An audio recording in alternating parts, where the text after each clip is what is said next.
This episode of Kelliot is proudly sponsored by Adobe. Keep watching to learn more about Adobe. We are proud #AdobeShartners.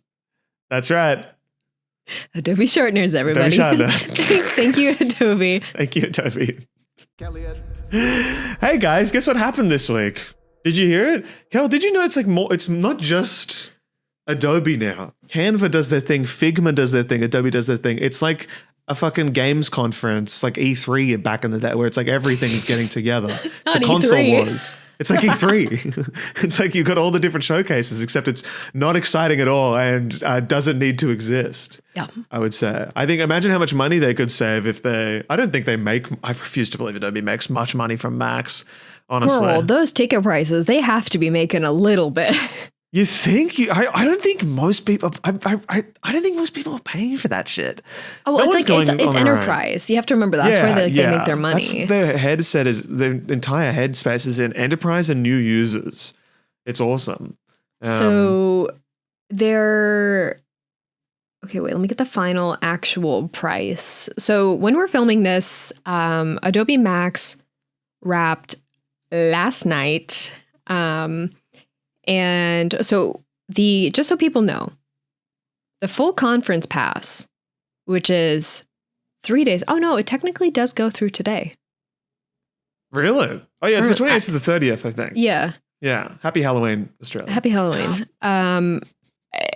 So the full cost is $1,995 US. I thought it was $1,200. $1,200.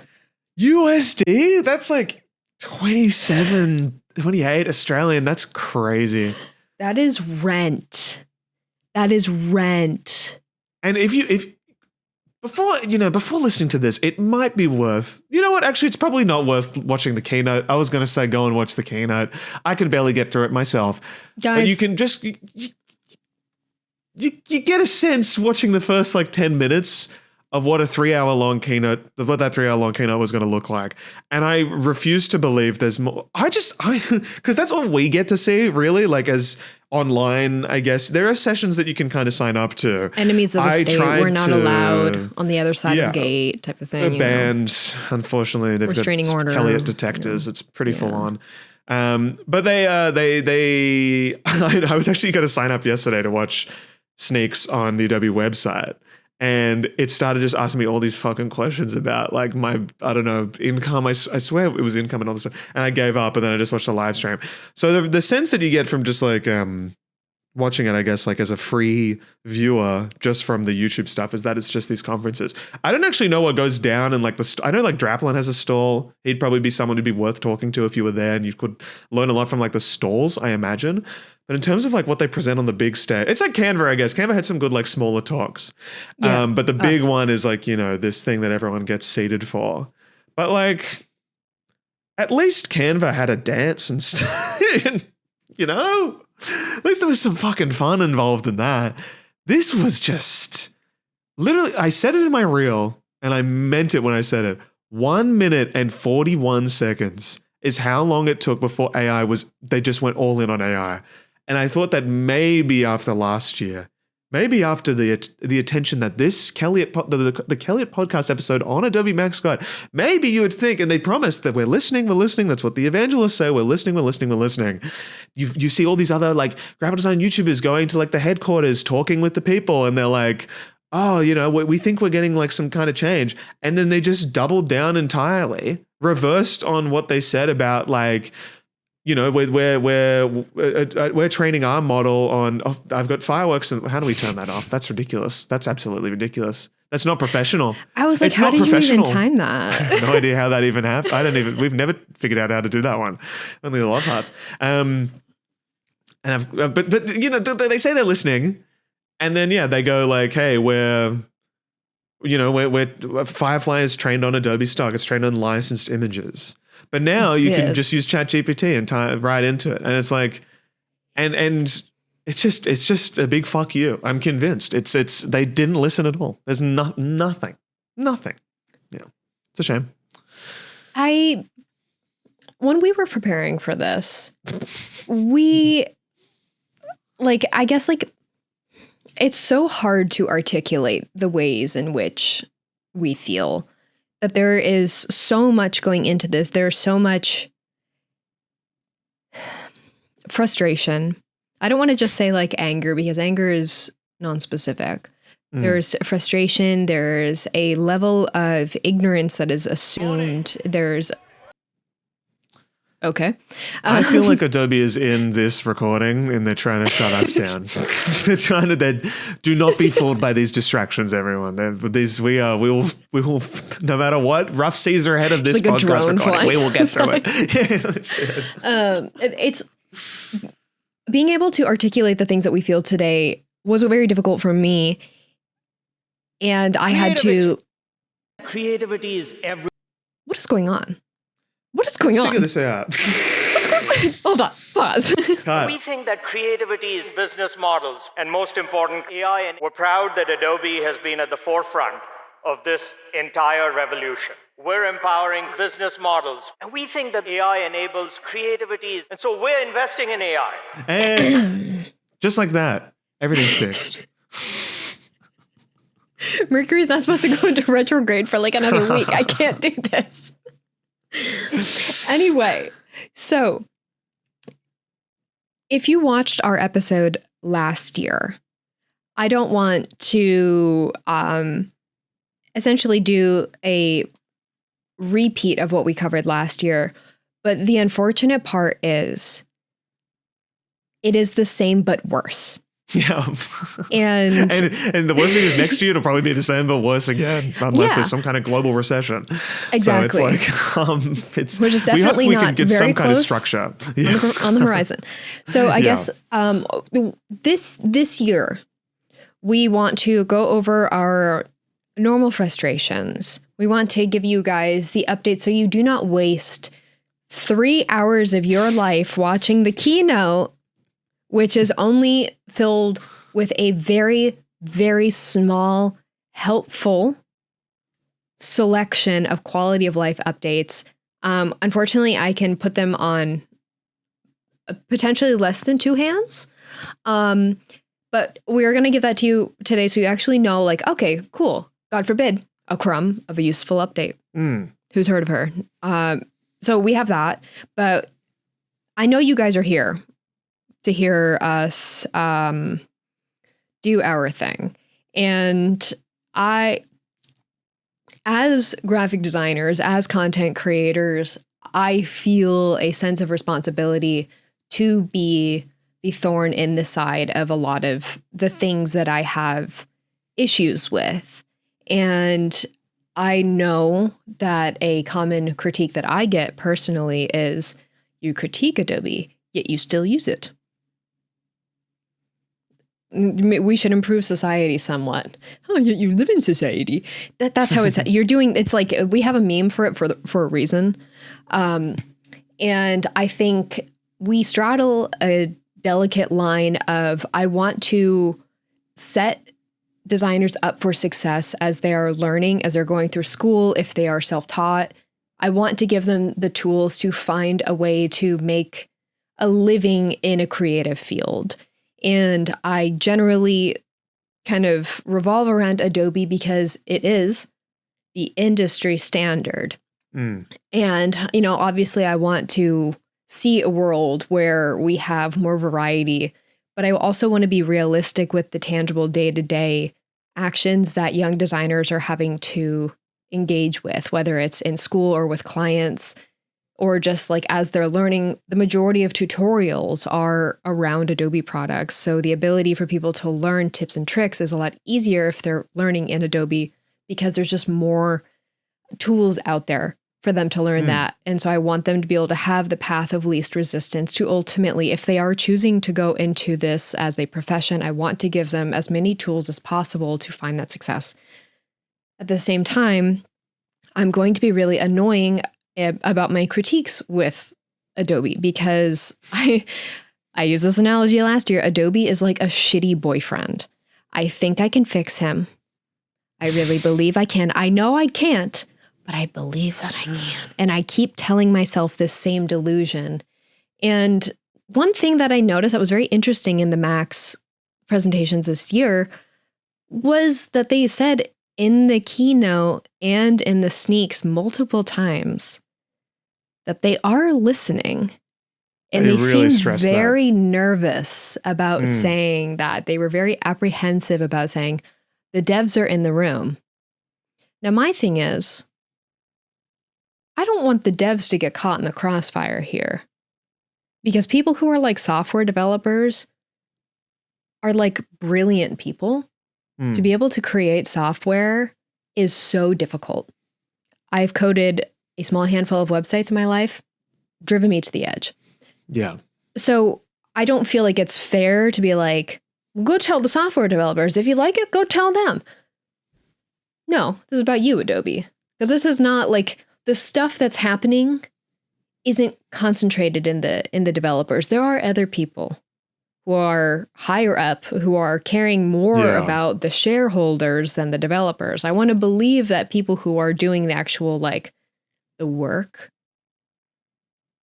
generally have better intentions. I want to believe that they do. I don't know, but I'm going to give them the benefit of the doubt that they are the general workers who are actually making the product and not just like moving things around in a spreadsheet and then they just have silly email job and they make $1 billion a year. Yeah. So I think, I agree with, I think when the developers say they're listening, I actually think they are listening. What they can do with what they hear is like completely out of their control, I think. Yeah. But like in terms of like who's reached out to me personally in the past, I do trust that when a developer reaches out and be like, hey, we've heard your complaints about Premiere Pro, like, let's have a chat. Yeah. I'm like, you would be open to hearing this.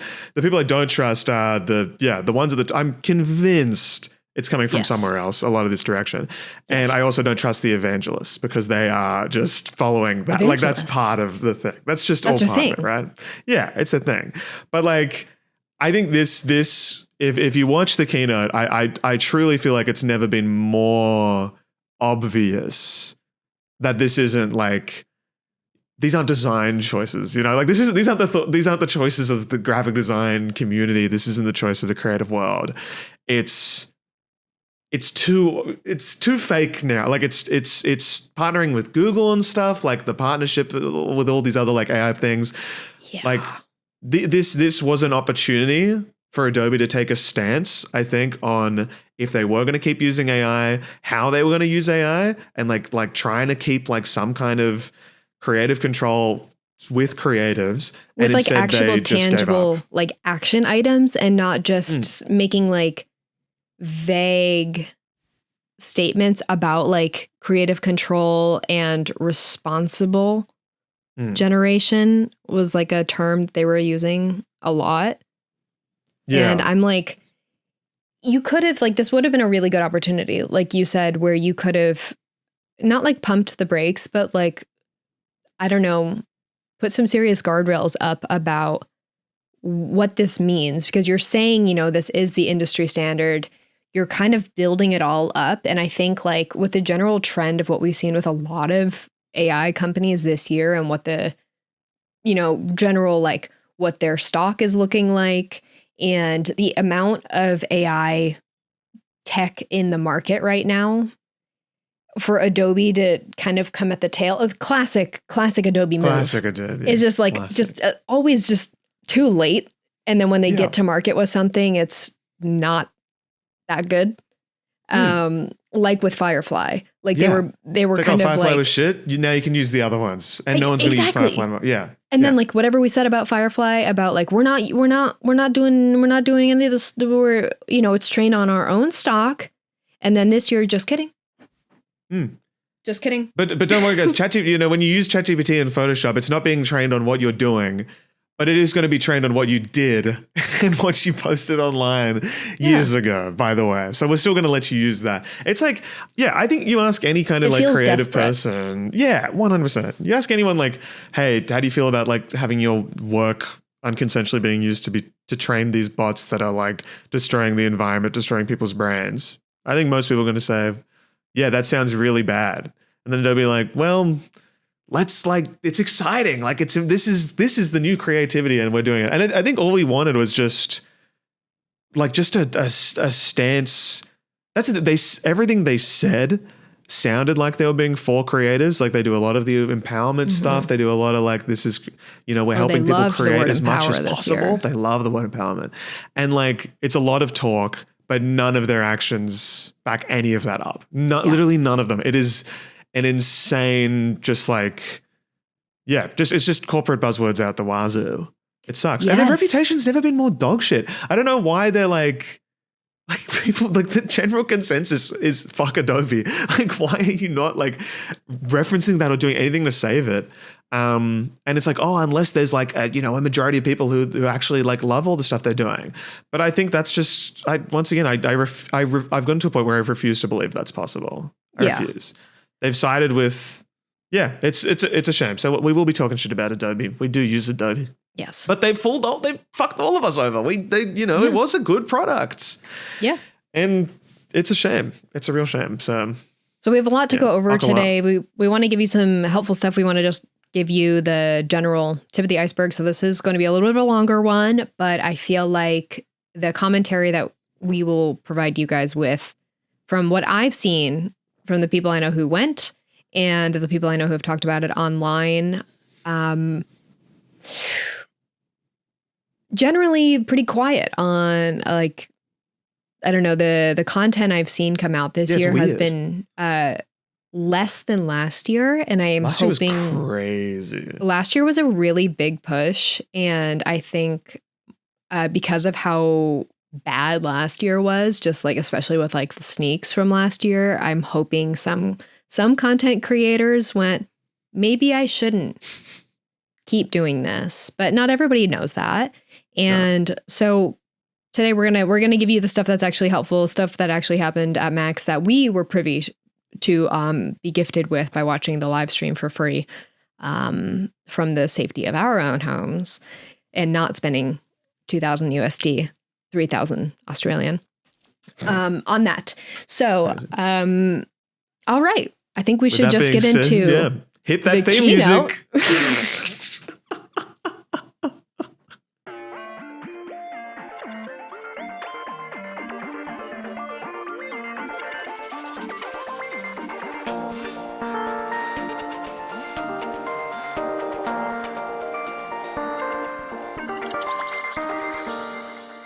Hello, my dear friends. Welcome to this week's episode of Kelliot. My name is Kel. And my name is Elliot. No jokes today. We're serious. We are designers who care. And that's never been more important than in this very moment. If you've never believed that, then now you should. This will make it obvious. We are sacrificing our time to talk. It's our tagline about this keynote. Yeah. Guys, we're being driven to insanity. So today we're going to be going over everything that you had the fortunate opportunity to miss at AdobeMAX. Starting off strong with the opening keynote. The opening keynote was just over 3 hours long, I believe. Yeah. 3 hours of chat. And I think there was 10 hours of theme music at the start. 10 minutes of hype up. Woo! Which I couldn't tell if that was AI or not, and that was confused. I think that was human made, which once again is like, I think it might. Yeah, I got no idea. I know if I've got a friend who did like a billboard for them, was non AI. So I think it's contradicting itself. If you got it anyway, I'm ranting again. It's happening. I can feel the perfect way to describe what the hell Adobe is doing. Yeah. So, it's a rough watch. I mean, all of like the live streams, I'm sure a couple of the speakers were better, but the opening keynote was interesting. I really appreciated their general design theme for this year was kind of like that Miami kind of poolside neon when it wasn't Miami last year. Yeah, and there wasn't that. That's what I noticed that there were, most of the references were like the real like space cowboy kind of stuff, and I think your favorite. It would have been more. I love it so much. I think that would have been more effective last year. So I don't think they did it as much last year. I mean, the graphics are always. I could talk hours for why they don't get actual like designers to design shit for it. It makes no sense. Yeah, it's so like AI core. That I really absolutely despise like the neon, like the script neon sign with like the faux plants, pool, high gloss, like super contrasty, like vaporwave Memphis type. Like I despise that aesthetic. Yeah. With like Yeah, every it's the worst. ounce of my being. Like it is so like there's no better way to tell me I have no sense of like narrative identity. Like what, like there's no storytelling that you're trying. And like I just feel like as a creative software developer, brother. Yeah. Come on. There is no identity. Yeah, exactly. Go to Canva, say what you want about Canva and Canva create and shit, but it's concise, it's clean, it is exactly like it's real. They do nail it. And it's Adobe's just always felt behind the track of that. I think my main takeaway from what probably like the first 10 minutes or so when they got the CEO up there talking was they really stressed like more so than they did last year. Last year was a lot like, it was kind of like this big Firefly boom that they were doing. I forgot if they announced that the year before or if it was last year. But like, I think it was the year before. It was the year before, but then it really came into. They like kind of like went whoa last year. Yeah, because everybody was like, "Hey, what are you doing?" Yeah, and they're like, "Oh, wait, it's actually ethical." Ah. But I think they pushed a lot of like, it's the classic AI talking point of like, dream big. Anything you can make is possible. And this year they would sneak that messaging alongside. But do it as quickly as possible. And that was what I really like clocked into this year. And I think is quite devastating, where this is a direct quote I think they said, dream bigger, move faster, reach further while maintaining control and ownership of your vision. And I'm like, why move? Like, it's a thing of like, these huge projects that you can imagine, these huge ideas that you have, and now they'll take you as little time as humanly possible. And that's meant to be like an appealing thing. That's why I said in like my reel a lot, like what the hell happened to the process? And I think they've really like pushed that a lot. They also mentioned producing, like Firefly will help produce feature films. And I thought that was really sad as well. So it was a real interesting like. Yeah, it's like have some humility. Yeah, Adobe. Yeah. And it's like, oh, what are we going to speed up the process of feature? Like we're just going to, any kind of like good art. Adobe seems that has been made in Adobe products seems to be tedious now in the minds of the Adobe execs. And it's I don't think that's a good message to be sending to young creatives at all, who I imagine are a big audience of this keynote. And it's like, that was particularly sad, I thought. I have a couple things that I felt like I watched it the other day and then I watched it again today with Matt, and we were just kind of like, we couldn't get very far until we paused and both of us went on like an old man yells at cloud rant. And we're like pacing in circles around my living room, like just talking about it's just like it's so painful just to witness and then like have to keep going through it. Like it's like, no, stop. I need to I need to say something. And I think my first thing I have written down is empowering creatives. And then the next sentence immediately starts talking about the power of AI. Yep. And that's kind of like the whole thing in one is there's this angle that they took with the empowerment. And I don't think they know what empowering means. It's like the difference between like the like terms like empowerment and liberation.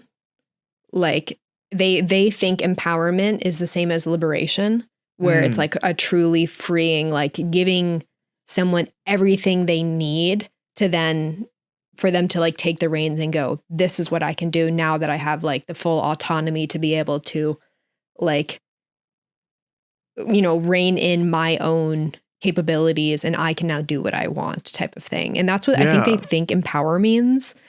So it's just it's saying such an odd that choice. It's like an odd message.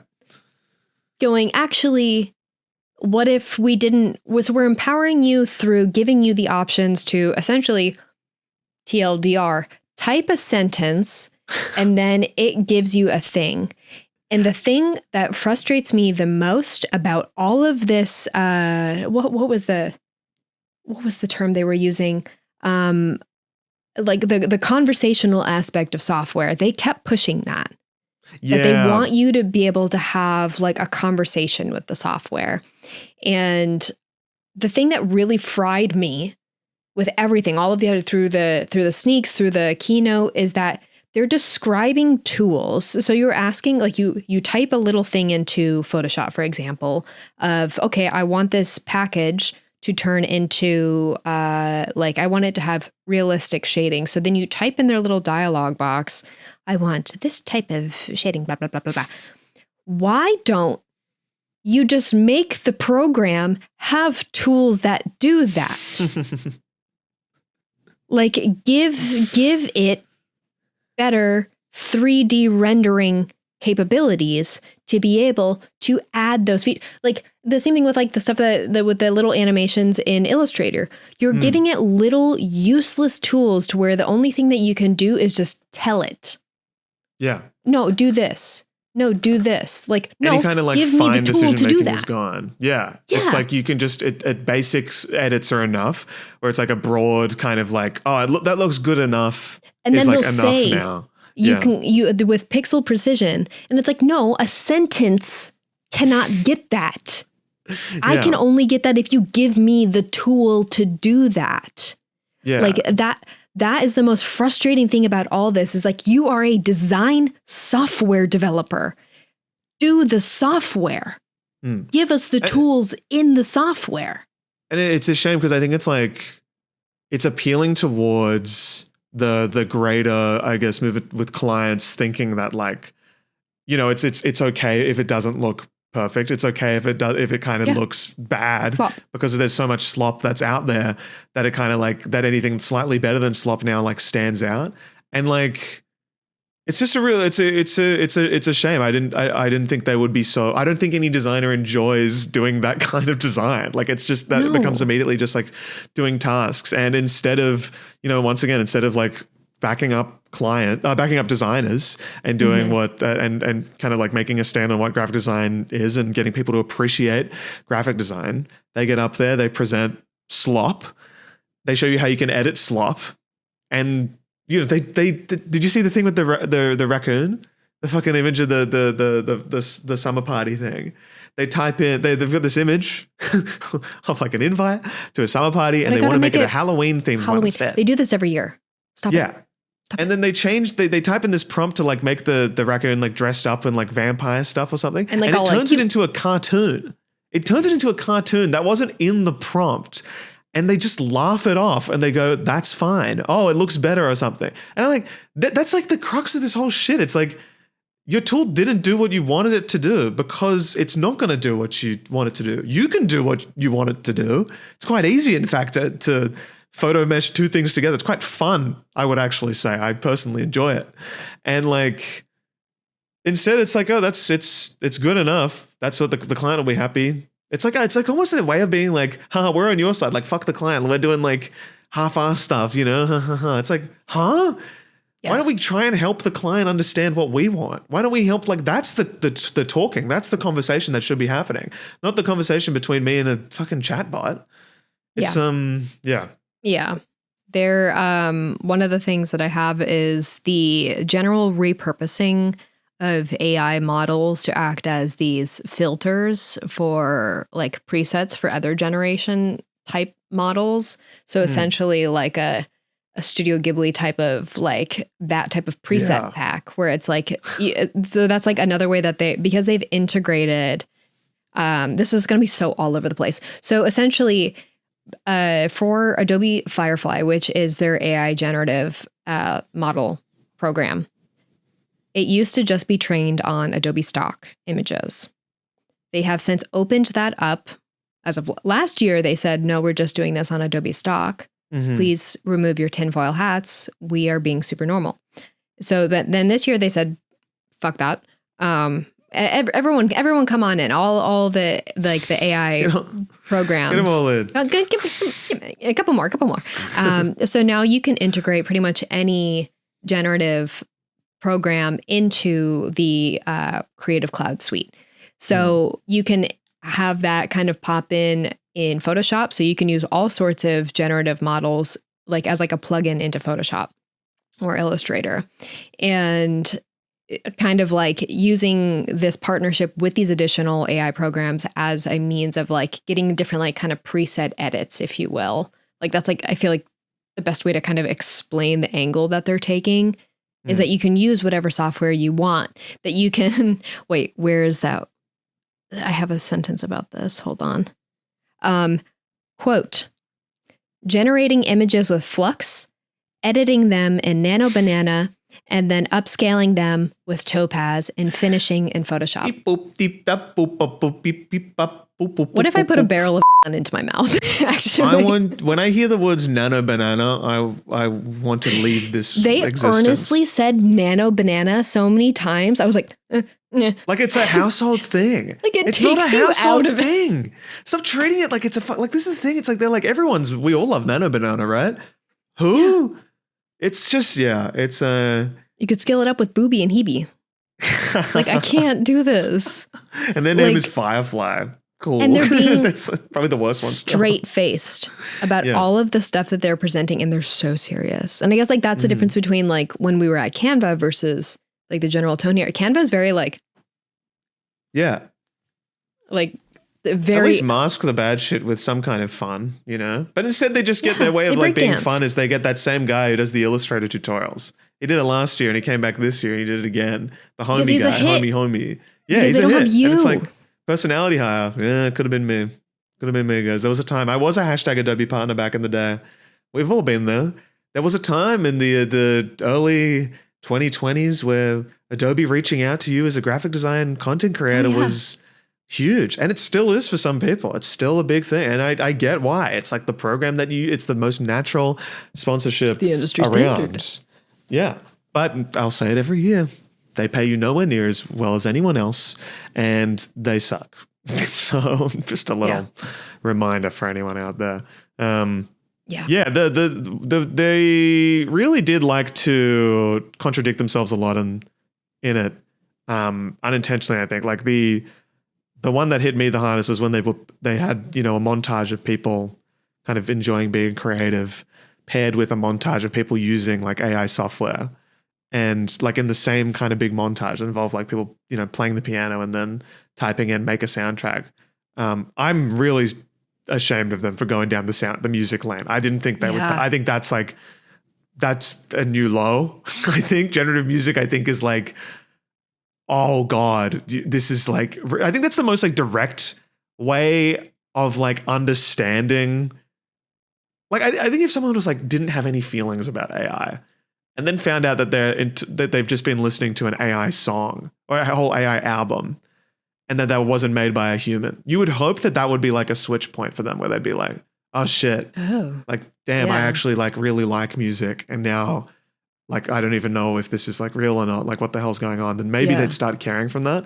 And I think like, I didn't think Adobe would touch that because of that. I think it's quite like people have like an emotional connection to music, whereas they don't have an emotional connection to graphic design. Most people, for example, I would say. And like just the idea of being able to add like a soundtrack once again doubles down on the thing of like, oh, the music that you use in your videos doesn't actually matter. The thing, you know, if you can generate it, then we can just get by, man. We can get by. You don't need to put any time or money into like finding a friend who can play the piano soundtrack stuff for you, or like taking an active interest into how music sounds with your content, which is something that I personally absolutely love to do. And it makes your videos better. It makes your shit better. And instead it's like, oh no, let's just make some more slop. Let's do it again. And pair it with a video of someone playing the piano. Cool. Yeah. Very normal thing. It's, it was a real like, desperate is a good way. I think if you said it before, desperate. I think it was very desperate. I'd be very interested to see what they do next year. I think. I don't know if will be as much of a pushback this year as there was last year, because everyone's kind of given up across the board. It feels like, I think that everyone's kind of like, it's happened so fast that we just had to welcome it, I think is the general consensus. Yeah. And last year it was still pretty, it wasn't new, but it was like, hey, like, Adobe, I thought you were my friend.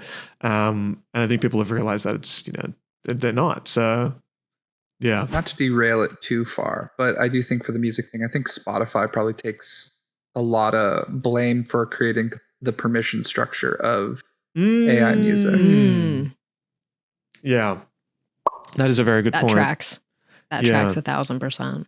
It really doesn't help when the biggest music provider on the earth that most people listen to is I've accidentally stumbled onto an AI song in my Discover Weekly a few months ago, and I was like, we're cooked. What this is? What a huh? I just wish people cared more, Kel. I think about the stuff that the human side of things. It's And I trust a lot of our viewers do. I think so. Yeah.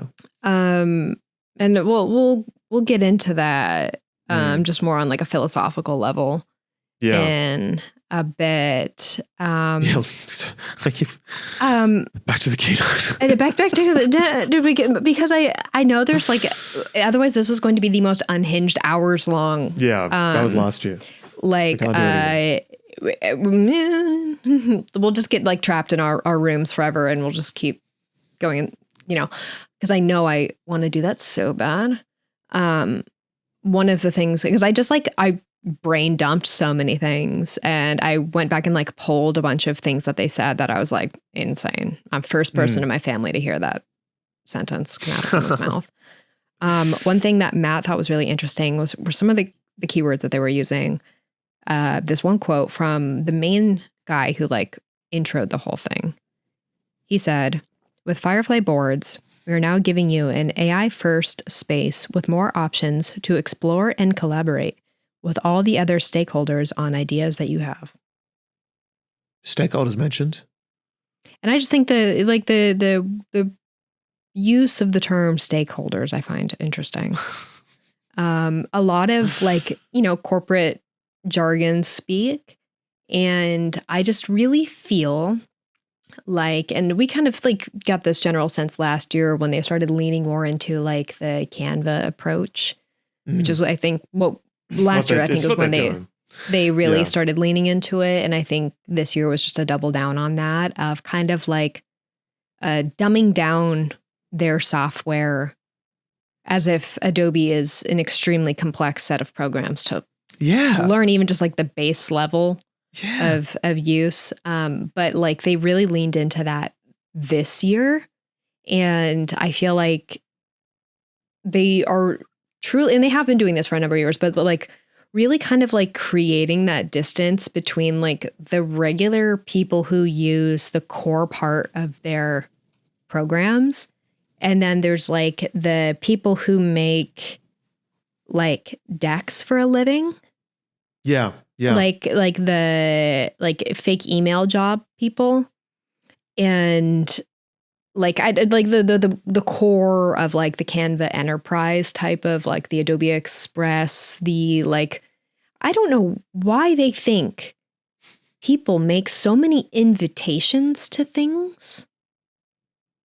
That is like always the example thing. There's always a party. It's the universal thing, right? Yeah. It's like, there's the invitation to the conference, the client meeting. Max Bash. Or it's also the invitation to just the Halloween party. And there's I just wrote this down because I thought this was quite a profound thought that came to my head. Yeah. But the new mindset is if the client can't use the software, it's bad software. Is what it feels like, right? If they can't log in and start editing the work that you've made, then it's like, oh, that's the thing. It's become like intertwined now, right? Like, and I think Canva's obviously a big part of that, but I know that there's like, it wasn't like industry standard, like it wasn't like across the board, every client wants to do the designing, right? Like people pay designers for a reason. And like, like this kind of like template boom that happened helps make companies more efficient in getting a bunch of shit out, sure. But like, at least you were thinking that if a designer was using Adobe, that they were like, you'd hope that you'd have like the skill to provide finished products to the client. Like that was the goal.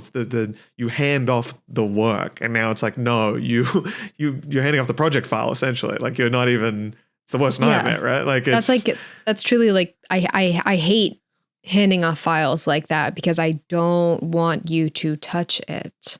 Mm. Like we're just supposed to go to like press with this. Like it's not, Because you're I not, have don't learned how to open do it. this. Yeah, it's like I know that design is more than just the tool. There's theory behind it. There's like Yeah. an eye that comes with it. There's things that there's a general. I honestly think the biggest thing is just an appreciation for it, and like if you have an appreciation for design, you'll know how hard it feels to like lose control of what you've made. And like obviously things happen. Like you can't obviously keep all control of it, but like it'd be nice at least if Adobe was kind of like pushing more for that, for the designer to have more control and for it to Like be more giving like, us new yeah. tools that could be Yeah, helpful. Absolutely. Instead of having more of a conversation with their programs. Like they really want Her is a great movie. Yeah. It, They want that to be Photoshop for some fucking. Oh, sorry, they want it to be Adobe Express. I think they want that Yeah. to. They want to fuck Adobe Express in a weird way. Yeah. And it's I think it'll be more and more. They'll do a ChatGPT and be like, Adobe Express can now be used to make adult erotica content. It'll be really exciting, and you can chat with the chatbot. and too. you can integrate it into any Adobe software. Yeah. We're now partnering with the worst people you know. Yeah. I think the biggest thing that like, and this is like a general trend across a lot of different programs. Like, why am I uploading files to Box and I'm getting a little like pop-up bubble in box.com Mm. telling me about the new AI assisted features and chatbot? What the hell is that doing for me? I'm dead serious. There's nothing that can do for me that I can't spend literally half of a brain cell coming to that conclusion of if I'm like, oh, is this filing? I'll search the filing because I have a good file organization system. I have a video about it on my YouTube channel if you need help. But like, what's the point? Like all these companies are just integrating useless AI features. And I'm like, what in the actual fuck is the point of any of it? Like, what is the end goal here? Because it's not It's actually like just 'cause it improving. exists. Yeah. Like Is enough. do you like it? There's nothing about like when I'm thinking about this and like looking at like pushing they say the thing about AI is that it's a tool that you have to quote learn how to use. And by learn how to use, they mean how to kind of curate your prompts to get what you want. And they think that's the skill, is curating this little sentence that you type into that little stupid dialogue box. And like that is the skill of like being able to communicate to a computer. I want spaceman in desert. And you know what's really cool, Kel? Vaporwave vibe. You want to know what's really awesome about that? Is because like if your vocabulary isn't that good, for example, because you've been like watching a bunch of AI like slop on your TikTok and stuff, you can just go, oh, space cowboy, and talk to ChatGPT and go, hey, can you make a really good prompt to generate a space cowboy in this style? And then it will for you. So it's like it. And then feeds what if we itself. start? We take those prompts, those really good prompts, and then we package those, and then we also sell those prompts because I've also seen that. So the thing that I'm getting hung up on is that I don't, and I know other people will feel this way, and this is probably partially because I am an artist and I am also autistic.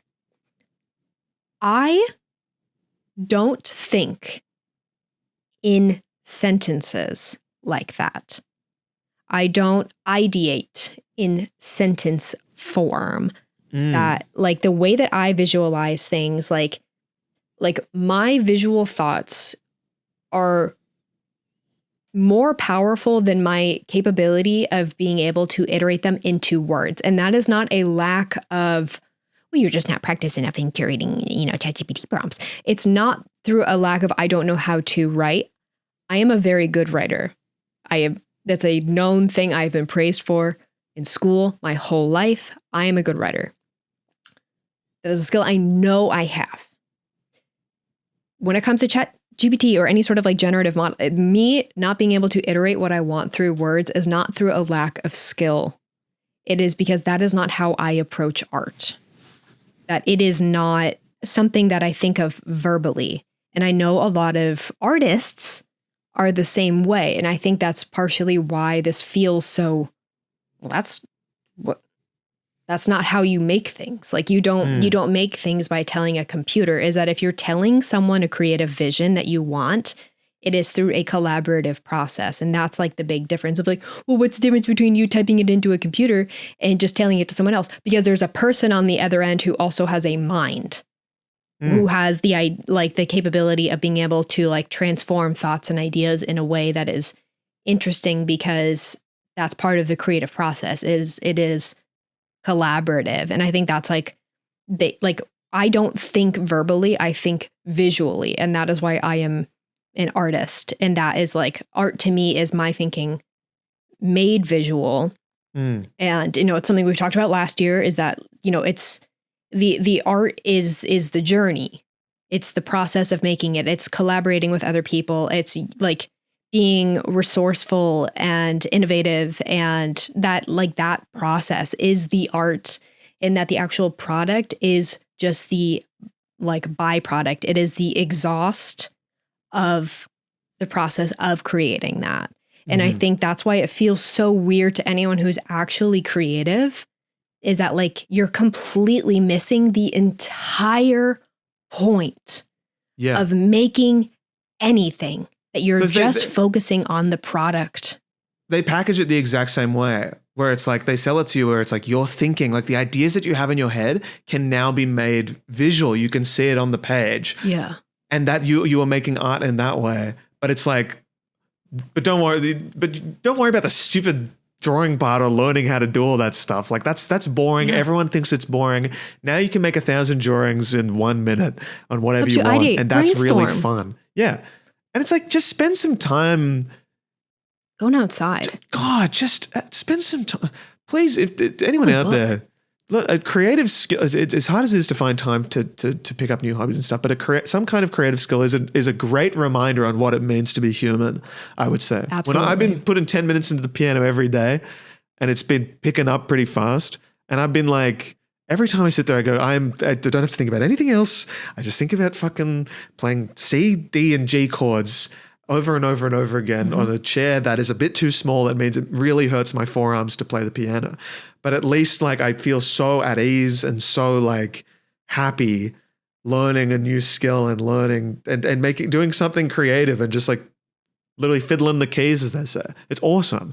And it's very hard to be it's hard to not be convinced. I think they make it because they make it sound so easy that any kind of creative thing you've ever wanted to do can now be done. And that's really awesome. I think we should touch on this later, but a really quick point to mention, devastating news this week, or last week at least, where Womp 3D, a company that I really valued, a company that I really did think had a strong CEO, there was a lot of shit going on, have just announced prompt to 3D print kind of shit. Look into it if you want. We'll probably talk about it later, but I think that was a tempting thing when you look at that, and they show these examples of you can make a cool shoe and then you can just get it 3D printed directly from an image. And it's now the image can be tangible. But I once again had to tell myself no, making 3D Elliot, making that stuff was so rewarding and so fun. And I know that if I were to just generate a clone of myself and print him out and put him in the room, I'm throwing that out in a year. I don't care for that. You didn't make it, you didn't make it. The world made it for you, and they didn't want to, but they did, all these amazing artists made it for you. So you can have a quick dopamine hit. Yeah. Cool. You got a new Labubu. Awesome. It's never going to fill, that's the thing too, that they're it's making art accessible. And it's if you wanted to make art accessible, you would fund public schools. Yeah. Just baseline, starter, starting point. Schools should have art. That's if you want to make art accessible, that's how you do it. You don't do it through because well, I'm not that creatively inclined. And I've always that's the thing that makes creative people so incredible. Is that they have this natural intuition to make something out of nothing. And I really feel like that is a point of insecurity for a lot of people who aren't creative. Mm-hmm. And if you know a single creative person, they all want to kill themselves. They all kill themselves. like, dear God. But it's like this fantasized, like romanticized idea of what it's like to be creative. And it's like, you don't even know the prison of my own mind. And you want to have a little piece of my sauce. You want to just have a little nibble of the sauce that I make. It's like, it's hell in here, but you get to romanticize the creative process because you get to see the end product that you didn't see the journey. You don't care about the journey. People have made that very clear. They don't care about the artist's journey of how painful that is. You just care about the end product. It's not efficient. Yeah. It's not efficient. It's a path of least resistance to slop, of course. So Festival is such an interesting word to use for this too, because the AI agent, the like AI reflect on your own work. It speaks to a larger problem of the lack of community in these spaces. Yes. Like we see it in our comments of like, oh, like I'm a lonely freelancer. There aren't a lot of places for people to be able to connect. So now the tools are here. This idea of accessibility coming in, and it's just like we used to have big art departments, used to have big advertising and marketing departments. Like this level of efficiency that's being applied is exacerbating the problem, and then also serving to try and create the solution for it in the same way, or at least sell that it is the solution for the problem it has created. Yeah. Through like a weird like Band-Aid approach too. Yeah. It's not like solving the root of it through new technology. It's kind of like, this will stop the bleeding for a little bit, I think. Yeah. As long as we all agree, it'll stop the bleeding. Yeah. I feel like Adobe could do such a bigger part for the community. Like it's just, it seems so obvious. It drives you insane. Where it's like they make design software for designers. It's never been clearer that they should be like they could easily be like the home of graphic design community. They could do shit, and then the best thing they do is make a big conference that costs $2,000 just to go, and like that's like they're like we're the heart of creativity because we do that, and because we have these products that have been around for so long that have become household names, and it's like there's so many other things that they could do. Why has it been put onto us, Cal? Why do we have to make community? Because I love we are not blessed. Shareholders. No, we don't make enough money. Yeah. Like, no, Jeremy makes a really good point about and it's the general thing with AI of like having this like conversational aspect of software. Like why, like people are so, lonely in general, but like, I feel like as artists too, people who either don't pursue it professionally and do it on the side, like they might work a non-art job. And so it just might be them in their room on their computer. And that's their whole art world is just their computer. And for a lot of people it is. I mean, for me as a freelancer, that is my whole art world because I just sit in my office and that's my world. So I understand, the loneliness. Isolating. Aspect. I talk to so many freelancers about how lonely they are. And like, I feel lonely all the time because I don't have like coworkers, like just having like things to like, I don't have anyone I can run things by. And it doesn't mean I'm turning, hey, Adobe AI chat agent, can you harmonize this design for me? That's not going to fix the void in my soul. Yeah. Of being able to have a kiki with my coworker.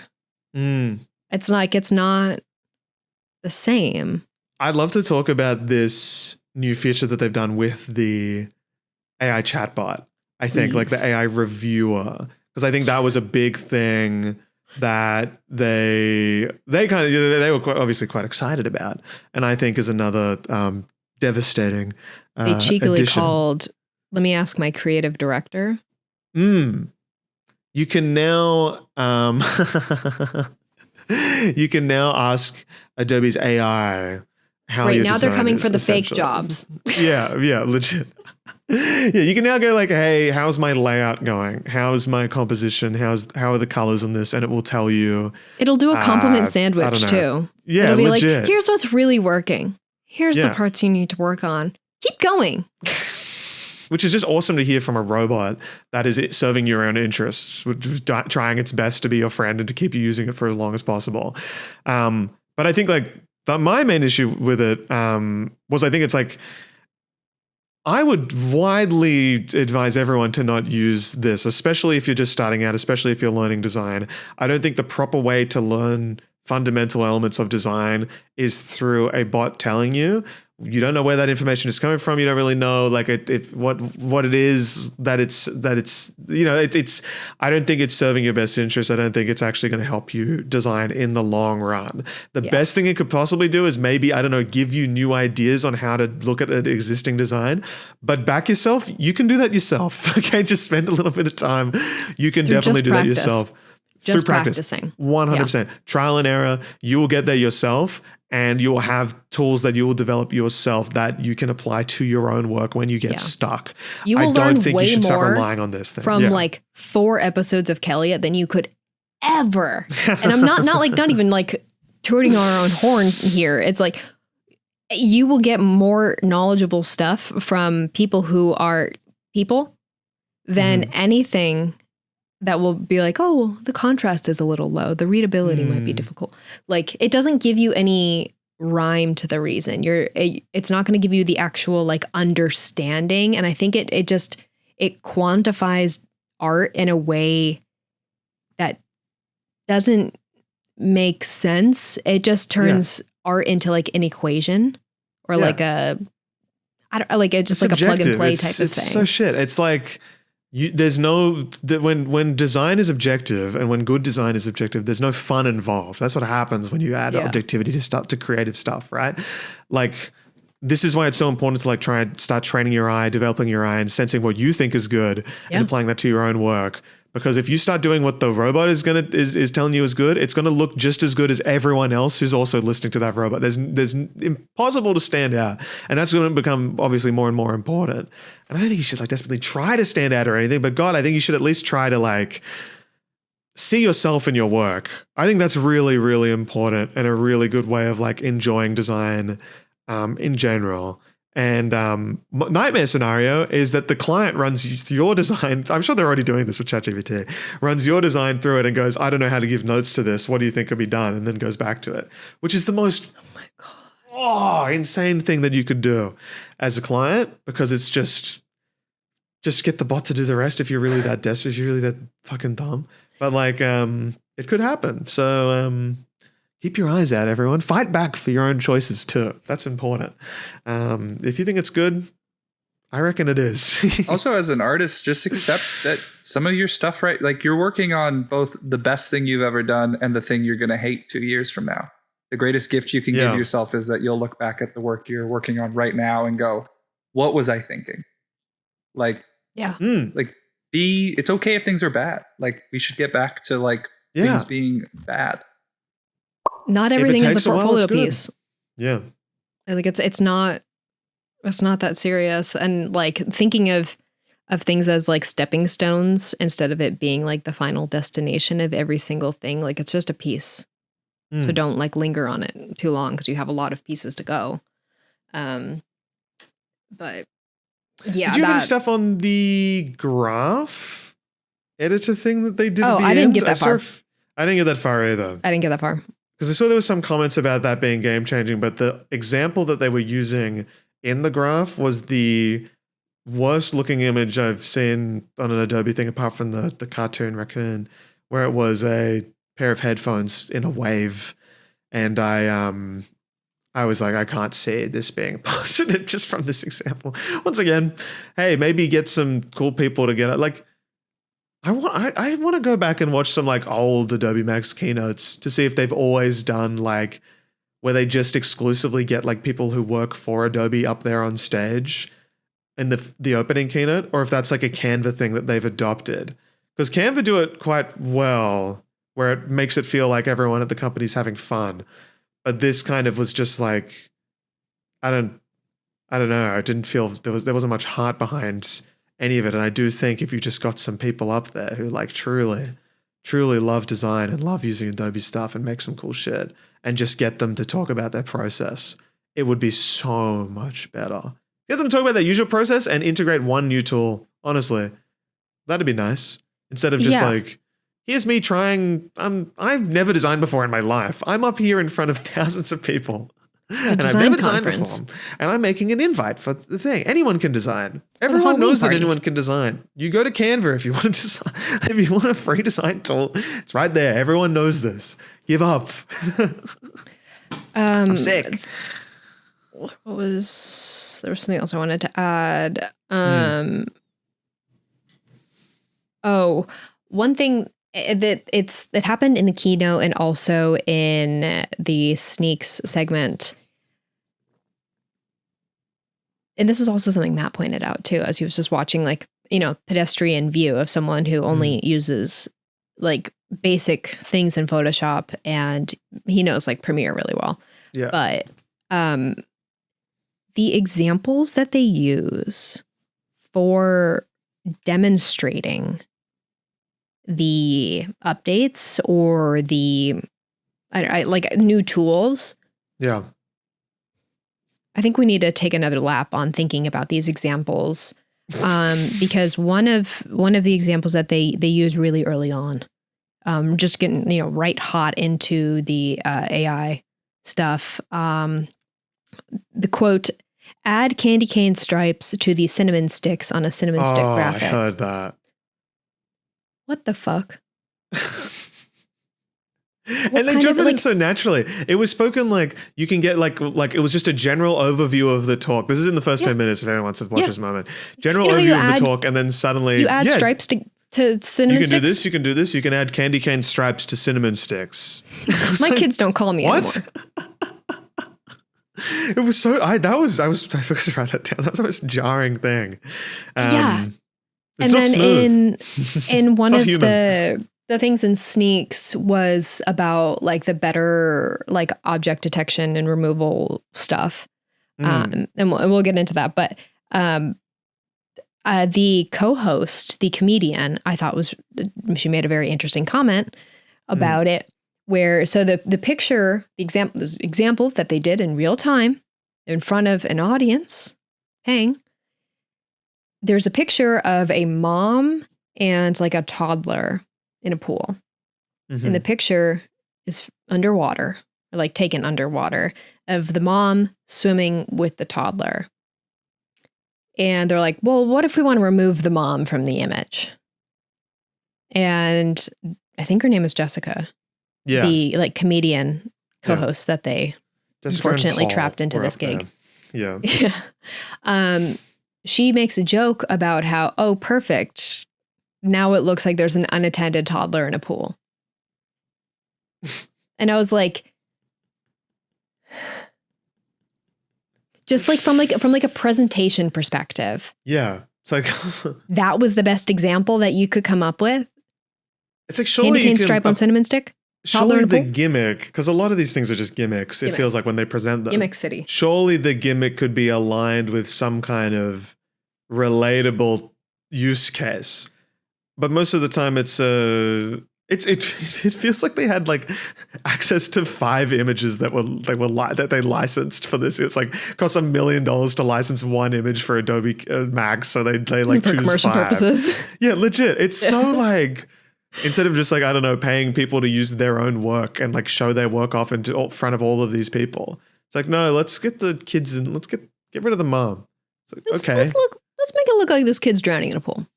Yeah. Yeah, give the cinnamon stick some candy cane stripes. We're going to gloss right over that. Should we talk Snakes? Before we jump into Sneaks, Elliot, were you referring to Project Graph? I don't think it was in Snakes. It was the end of the. It was in the Day one keynote. Yeah, keynote. I think it might have been called Project something. Yeah. Okay. So there's the thing that I found was Project Graph, which doesn't seem heavily AI. It's essentially like cross communication Adobe node based workflow automations.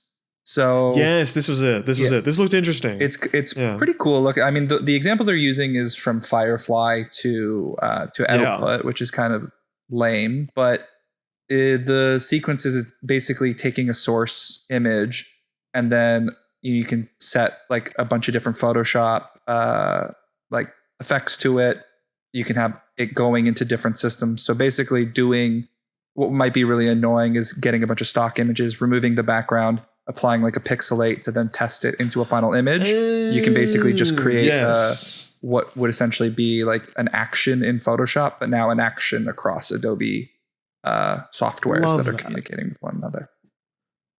Love that kind of stuff. I'm a big fan of node-based editing. That's good to know. I think that was the one that got the most positive reaction, at least in the comments. Yes. And it did seem, I was hoping it was a node-based. I fucking love Node. After playing around in Touch Design and Blender and stuff, node-based editing is the most satisfying.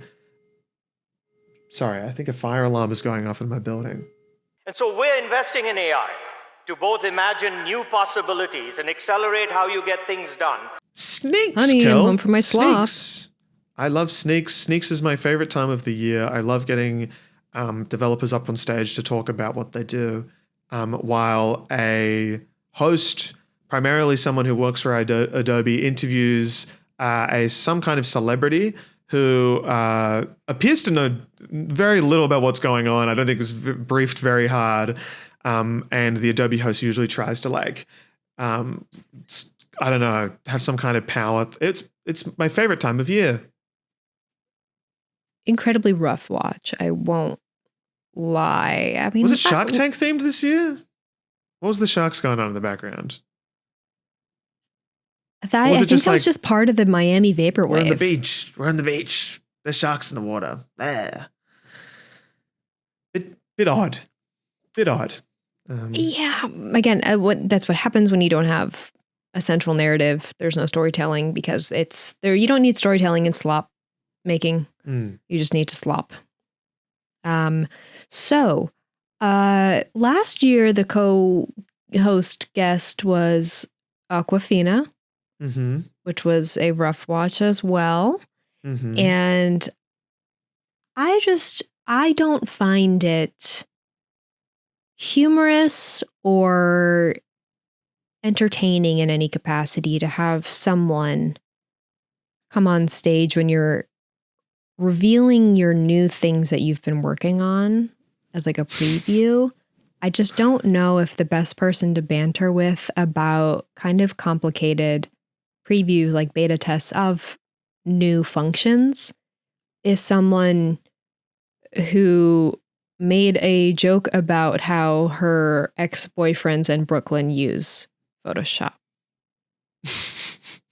I just don't. Yeah, it was very awkward. I like from like an event and a theatrical perspective feeling in terms of like organizing a good like little 2 hours narrative for people to sit and watch a narrative.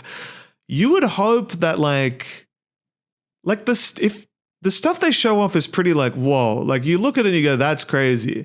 And the audience audibly reacts to almost everything that they do. And they did it last year, they did it this time.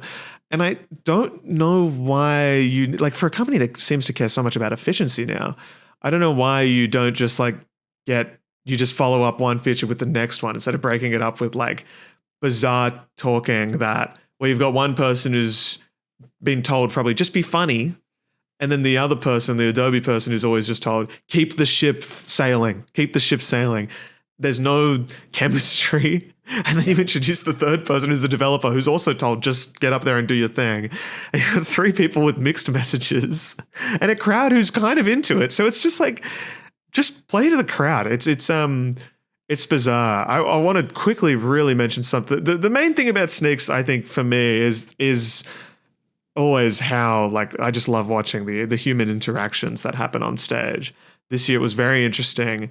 They changed the Adobe host from, I believe, the head of socials or a key social media creator for Adobe last year to now they added Paul, who has been in my comment section before. He's an evangelist, creative cloud evangelist. Really takes that Elliot name to reply heart. guy. You can tell they're Adobe evangelists is because when they comment, they say, as an Adobe evangelist, they really, really push that. It's an important thing. And when they introduce them onto the stage, Creative Cloud Evangelist. Which I looked into the background of why that word is used. Turns out it comes from an old Apple thing back when I think like probably like Steve Jobs, kind of like the iMac was just kind of started. And it's like the role is like for you to like convince people that it's like worth using and shit. And I was thinking more about like how, like why are Adobe so obsessed with live demos? And I think, and they do the evangelist thing still. And I think they've got a weird like obsession with like early Apple. Something I just wanted to drop in there. I thought that was quite interesting. But the new host, Paul, was a bit desperate to hold on to control throughout the entire thing. You could tell he was getting a little bit antsy. And it might have been because at the very start of the talk, he did announce that he was wearing little height boosting things in his shoes to make himself look taller on stage. I don't know if that was intentional for this, like if that was just a thing he does, or if that was a thing he did for the joke. However, he did seem a bit rocked throughout the rest of it. And then in the most devastating thing, I would say, and this is why I have like a grand theory of what's going on and how Paul is kind of like the puppeteer of Adobe, is that the host of Sneaks last year, around the end of this year's Sneaks, there was a moment where Paul announces that he is hiring an intern who was on stage. That poor intern who was made to be on the AdobeMAX stage is going to give a full-time, they announced a surprise announcement that Paul announced that they were going to give a full-time job to this intern who was on stage, right? And that's cool or whatever, but I do think Paul wanted to have that on, that was his kind of thing. And in that moment, two people come out with bottles of champagne and glasses. And who is serving Paul this champagne? It was the host of last year's Sneaks. So Paul has not only taken over, stepped up, and been like, I'm hosting it this year. You're going to serve me champagne on stage. And I think that's cruel. And I just want to say that's such a big fuck you. And I really hated that. And I think you should know. I think you should know. I think that was really mean. And my heart is with the people who had to serve champagne, because I think there's plenty of actors out there, plenty of extras that you can get. Don't get your own employees. That was a real like, especially someone who hosted it last year. Like, oh, what the hell? Because it was awkward last year, sure, but it was awkward this year. It's always going to be awkward. It's not the people. It's going to be awkward. It's not the people. It's the structure. Listen to me, Adobe. I know you're watching.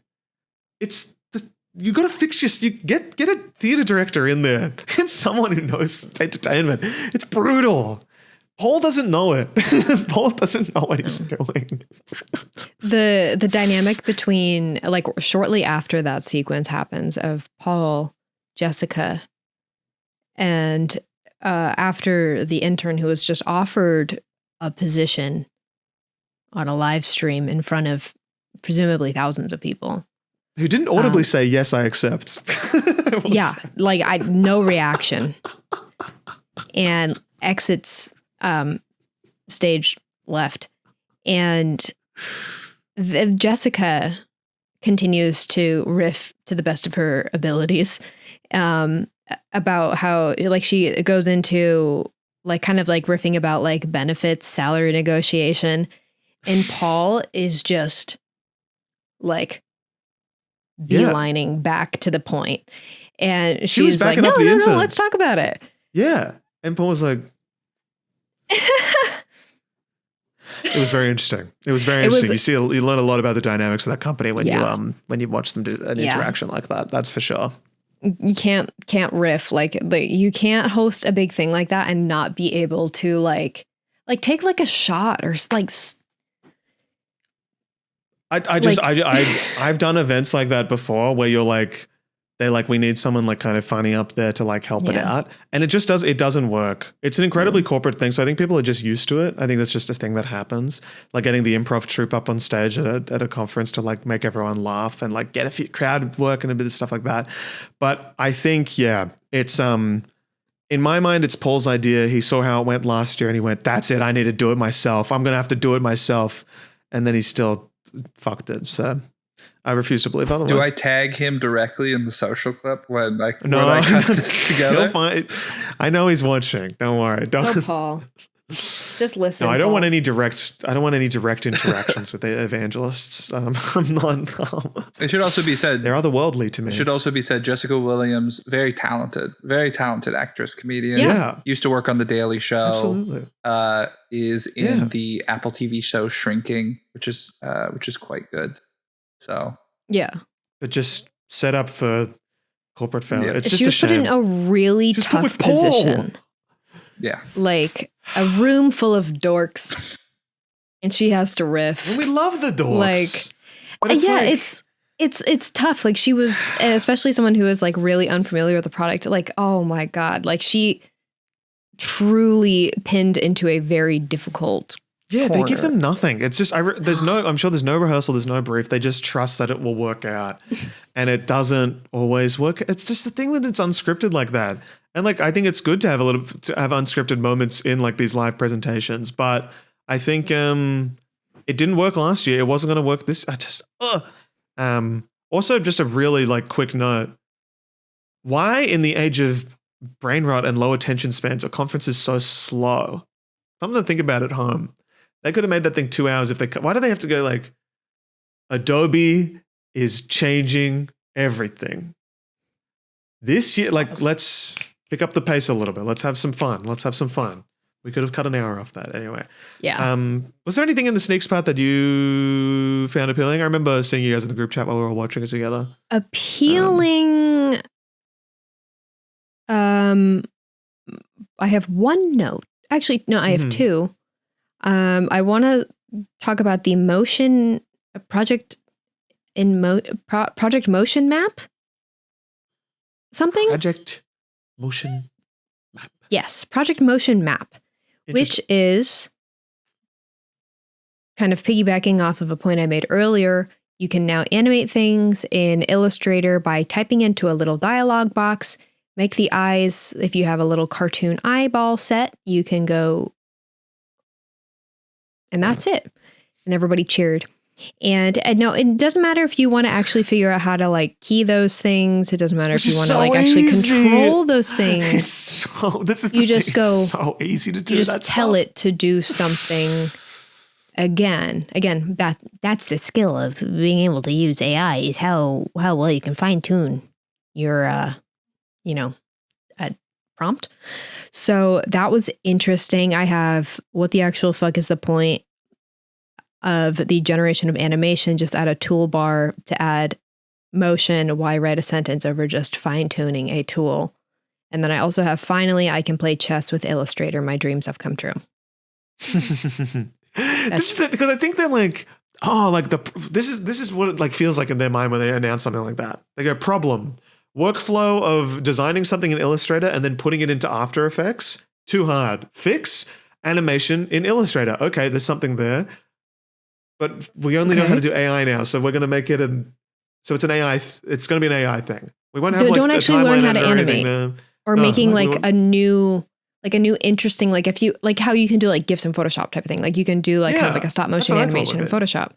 Yeah. Just add like little, maybe like a simplified feature of like you have some keyframes of animation like you can in Photoshop.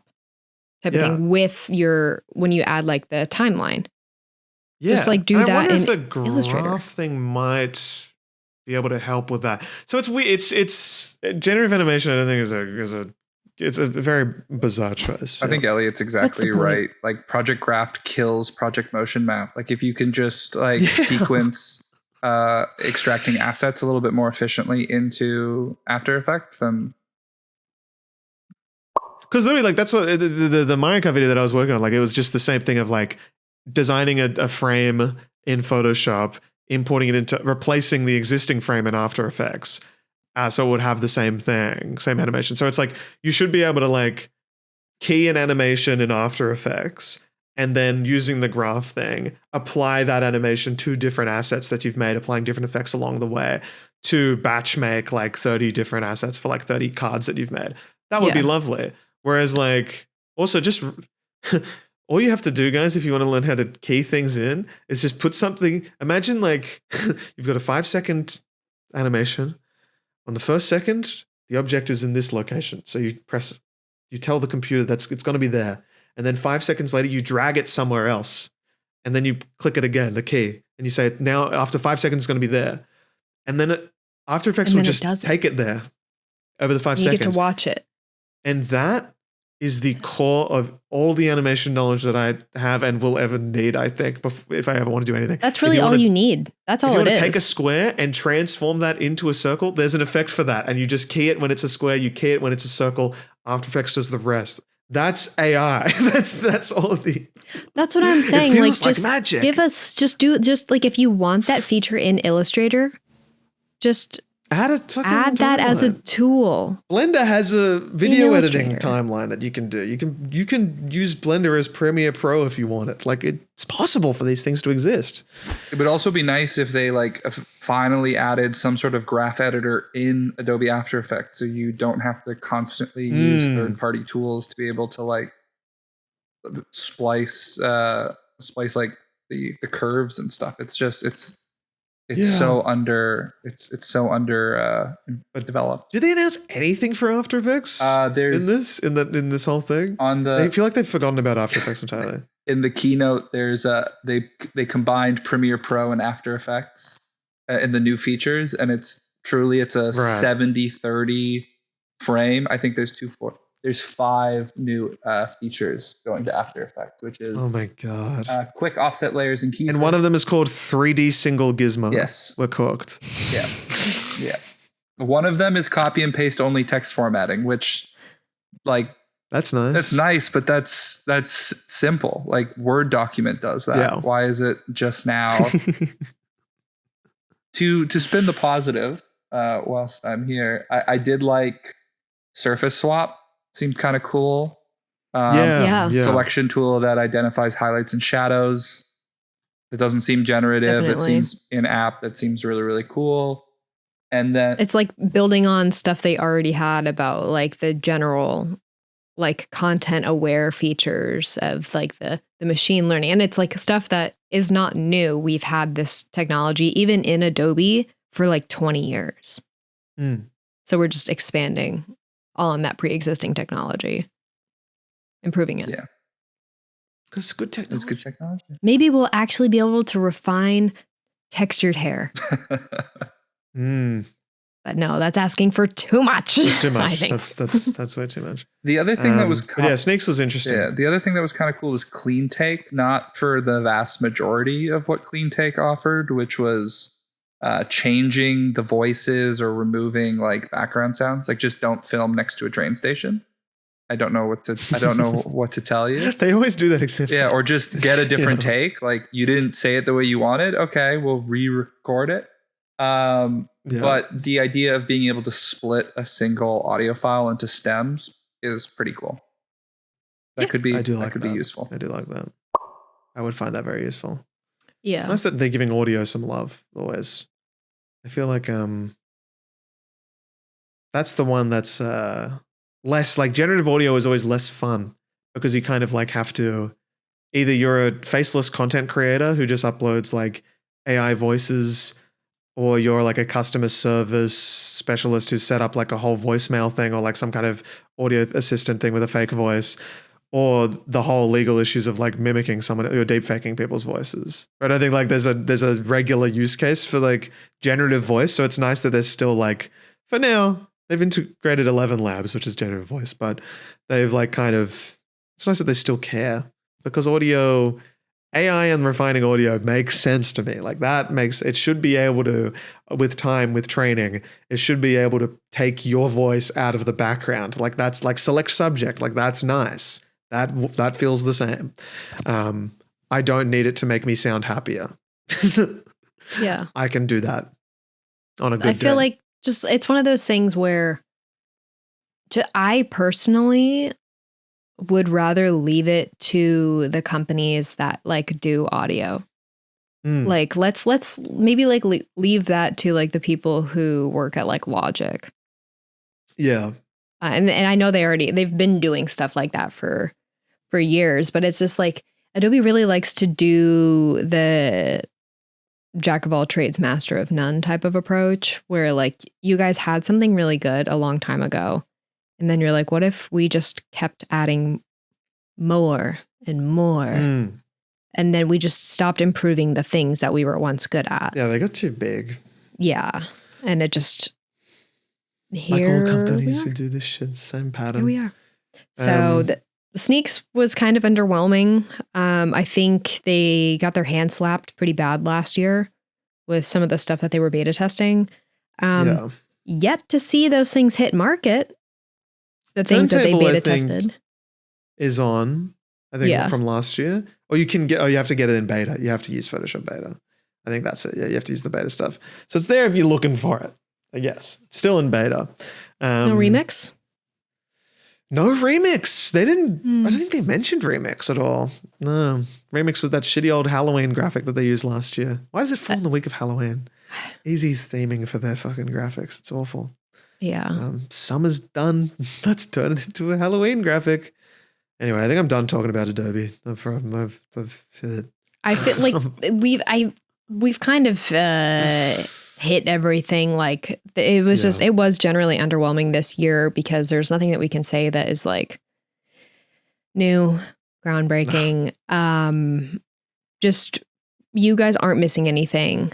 I just know that you're not alone if you feel the same. I think that's like the biggest thing is like, yeah, it's very, very like it's a very, lonely, isolating world being freelance, especially. So it's mainly to the freelance messages, but like if you feel like you're going crazy because everyone's adopting AI so quickly, it's like, while it is happening, it's still not everyone's for it, right? Some people may have to use it for sure. Like I get it, but it's like you can still know that if you deeply care about human creativity, that other people 100% do as well. And funnily enough, most of those people, if you look at their portfolios, are probably making much better shit than the ones who aren't.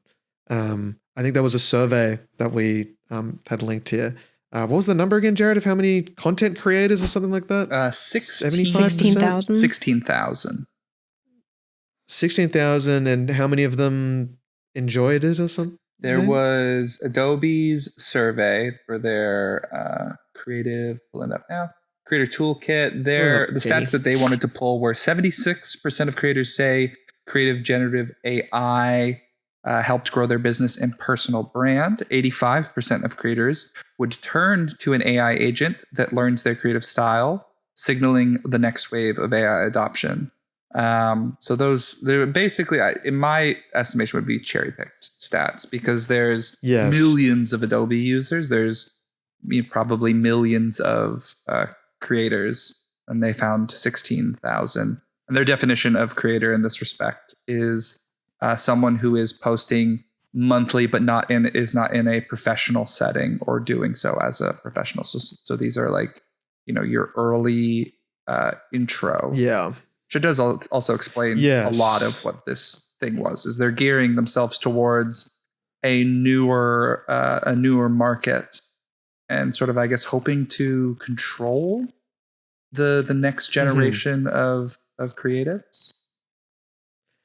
Yeah, it's a very interesting survey where I think but it teaches you a good lesson at least about like as consumers of content, as just a thing of being wary about like what you will inevitably see coming up, where I think generative AI means that these creators are going to be able to push out as much shit as possible.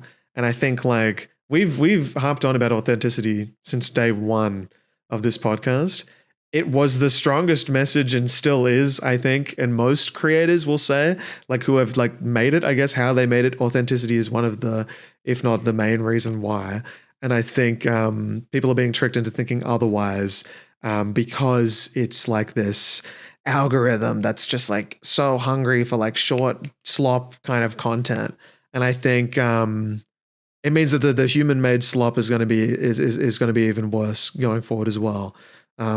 So just I personally, it's like a little hopeful message, I think, for people, which has been helpful. I've kind of been influenced a lot by like some YouTubers and stuff who have kind of started taking time away from their screens and focusing more on truly human-made content. I've picked up reading a lot more. I found that to be incredibly good for my head, learning the piano, and in general, trying to consume. If I'm going to consume content, I'd hope it's from like things that I pay for, like Patreon stuff, that I can kind of am certain that it's like, it's good shit. And I think like, I'm trying to think long-term with it because it's hard. I definitely have like a phone addiction and stuff like that. It's very easy to get swept up in all this AI shit.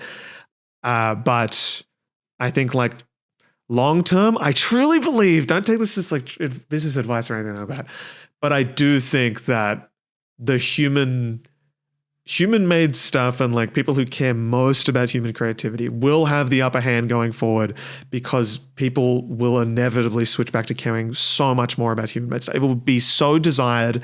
It's a matter of time. The pendulum always swings. Always swings. I truly believe that. I refuse to believe that when you give a kid everything in the world, the kid gets bored, even though they have access to everything in the world, right? But when you as a parent give a handcrafted gift to the kid, wow, beautiful, right? It just, there's too many toys on the market right now, and I think people are going to be bored. So stay focused, everyone. It's the end of October, but stay focused. From a professional perspective of people who are like, should I be concerned as like a working designer about like just how ubiquitous like generated stuff is becoming, from just like as someone who like works in the field, you know, should you be worried? Because that's something that like people ask me all the time. And I can say from my industry, and I work in a very specific industry, but I like to think I work in the industry that I think is the most, not immune, but I feel like it is an industry that is still so artistically driven, and that is in music, because the music industry is largely built on this idea of authenticity. It's why like we have terms like industry plants being so like derogatory of like that there's this expectation of authenticity in music, because it is what is a primary driver, a selling point for a lot of musical artists. George, come here. Come here, buddy. Come here. Sorry. George. He's eating a piece of paper. Here. Man, sorry. both. So sorry. But so like as someone who works day to day, a lot of my contracts that I am not sending to people, they're being sent to me. So from my major music labels, my merchandise agencies that I work with, the big three, if you will, the big three music labels and a bunch of smaller subsidiary merchandise labels, their contracts are being updated to require freelancers to not use any generative content in any of their work, because the copyright around it is still shaky. And we can't guarantee necessarily that the stuff that is being used in the work is cleared. And there's all the information is there somewhere, and what shit's trained on. It's all, everything is, it's all there. It could come up at any moment. So there, have that hope, but also like it's very taboo. I've seen so many designers I love just completely and utterly fold to like the use of any sort of like generative I don't know, like content stuff or whatever, like just because it's, I don't know, easy, path of least resistance. And like, I don't know, like I feel like the designers that I really love are like, what the fuck are you doing? Like, it's so like, what the hell happened to you to think that this is like a normal thing to do? And like, it's like the same thing with like NFTs. Like there were so many people who were so like hard pressed on like NFTs, and people who I remember arguing with a photographer I loved, a photographer who shot the cover for Happier Than Ever, the Billie Eilish album. I remember getting into it with her about how she was so insistent on NFTs being like the future of like artist autonomy. And it's like, we've just heard this narrative so many times. And it's like, how many times are we going to do this until you guys realize it's fake? Like you keep telling yourself, no, this is how we're going to like liberate and like give, empower artists. It's the same shit. We do this every 5 years. And like this time it's just being embraced by like everyone.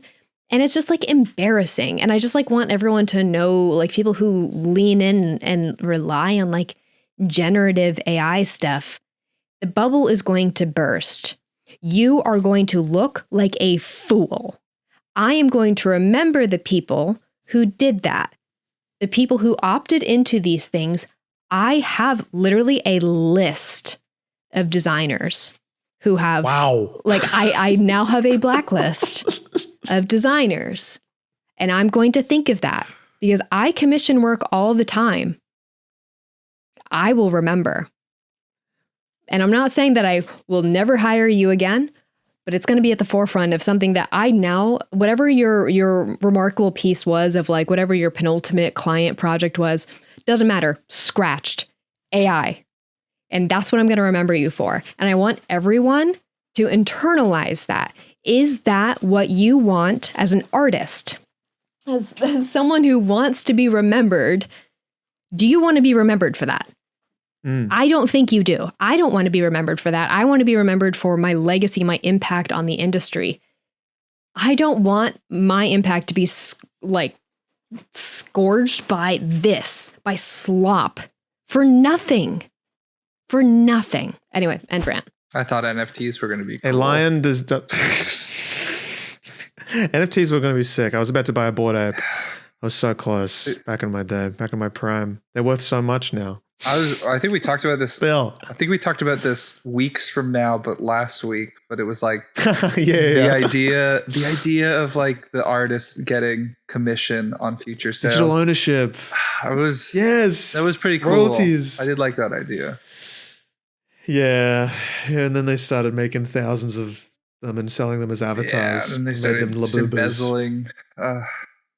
Yeah, it was a time. I think something that keeps me going. I have a few things that I kind of like cycle back to remind myself of like, where we're positivity in the future, or like why I shouldn't be using like AI stuff. I mean, I'm pretty certain on it, but like I like the things usually I just see them and I go, whoa. Whenever Sam Altman does an interview, the OpenAI guy, is that him? Is he Sam Altman? Yeah. Whenever he does an interview, OpenAI, whenever he does an interview, listen to it and go, am I really using the tool of this guy? Especially the ones where he talks about AI porn going forward. Holy shit. Listen to that and go, am I really is this really the future? And 2, go on the White House Twitter account and just scroll through that for a bit and go, am I really using the same tool to generate shit as these guys are?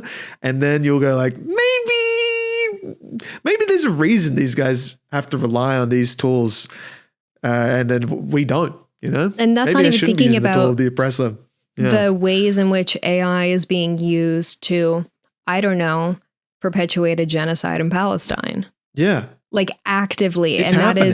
that is the OpenAI is being used. OpenAI, the owner of And Adobe's just said, ChatGPT. hey, come here. right on in. But we know Adobe's investors Yeah. are like the primary shareholders are people who have also managed like weapons manufacturing investments. Like it is all connected actually. So I think the least we can do is maybe stop where we can. Do you guys care? I care. If you're Are you here, designers who you care? a little bit. Are you designers who care? Maybe we should start caring a little more. Yeah. Because that's kind of what it's all about. This literally I turn into the Joker talk, thinking. I felt crazy yesterday because I knew I'd have to talk about this, and whenever I started trying to watch that keynote, I was like, I'm arguing with people who don't exist talking about this shit. I'm just like, I'm pulling all this shit in my head, and I'm like formulating points, and I'm like, I can't, like, it's why do they do this to themselves? Why didn't someone just like slip on a banana peel or something? I could focus all my energy on how funny that was or something. Like, there was some cool slapstick moment. Instead, I was had to rely on like putting all my energy into Paul's shoes. Awful. Anyway. Just keep thinking about the lifts. Keep thinking about Anyway. So,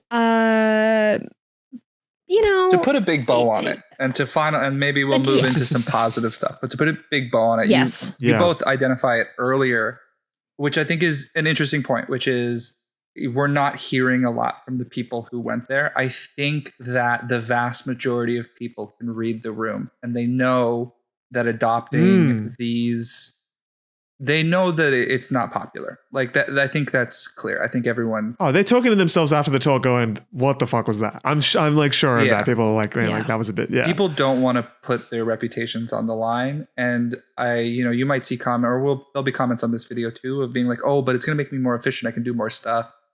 I would say that art is not, and the work that you do is not successful because of your efficiency or the ability to produce a bunch of this. That does. I think there's an expectation, like we produce this on a weekly basis, but there's an immense amount of work that goes into it. And like and there's passion. Like it's like we do it because like it's fulfilling in multiple ways. Like we have like a shared topic, the way that we like ideate and communicate, just like the camaraderie, even like just between the three of us, of like that is so fulfilling for me. And that's not something I can get from ChatGPT. Oh. Like it's a process. Like we put a lot of work into it, like the rebranding, the thumbnail designer is a real job, and those people deserve, it's real. They deserve, it's real, and they deserve love. But like even the two of you could articulate like the chaos of the podcast prior to the new system that we're running was also not efficient, but that's the process of creation. You learn, you grow, you build. And I think that Kel has done a really nice thing and has found a few instances of people that are going against the AI mold that we would like to highlight. And so I will pass the floor over to Kel for that. Absolutely. Let me pull my links up. Your links. Thanks, Paul. It's Jared. It's not Jeremy. It's not Paul. What? Jamie, hey. Mr. Client? Kel, did you, during the episode, refer to me as Jeremy? I'm almost certain that there's I thought I heard that, but it could have also been Jared. It could have been Jared. Like it could have been like. I think it's like I think it was like a mixed with a mumble. Yeah. I need to hear the source. It was very funny. Like Jeremy makes a really good point. Jeremy makes a really good point. I need to hear the source. I saw you laugh. I don't know a single Jeremy. It's like I think they said Jared. Surely they said Jared. I don't know a single Jeremy.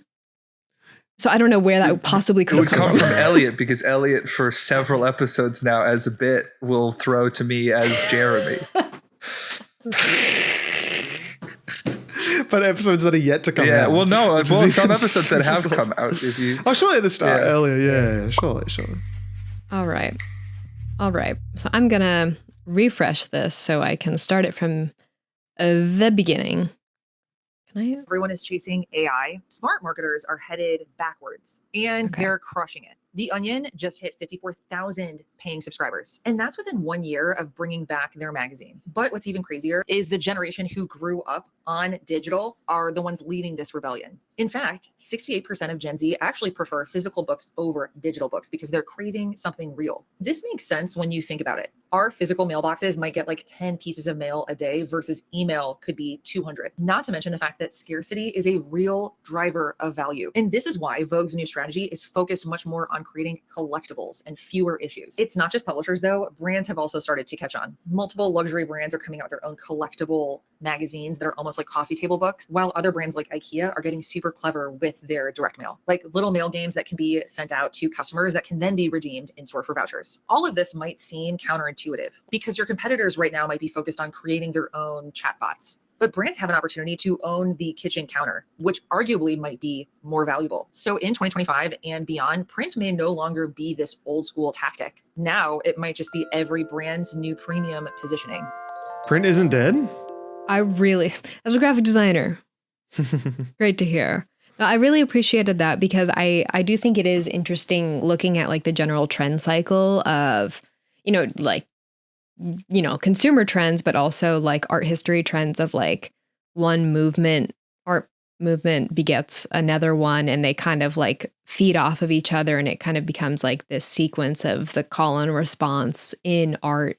And the same thing with kind of like mirrors in consumerism, where we have like, people who grew up in their early days of the internet and social media, really enjoying like style references to things that were around long before, we were ever born, about like high-waisted pants and like the return of vinyl being this big thing, and like general like styling of like hair and glasses. Like it's, always like referencing something else, of people ended up enjoying that as a means of response to kind of like the .com boom of things, where this younger generation does tend to like things that, because it feels like it's from a different era.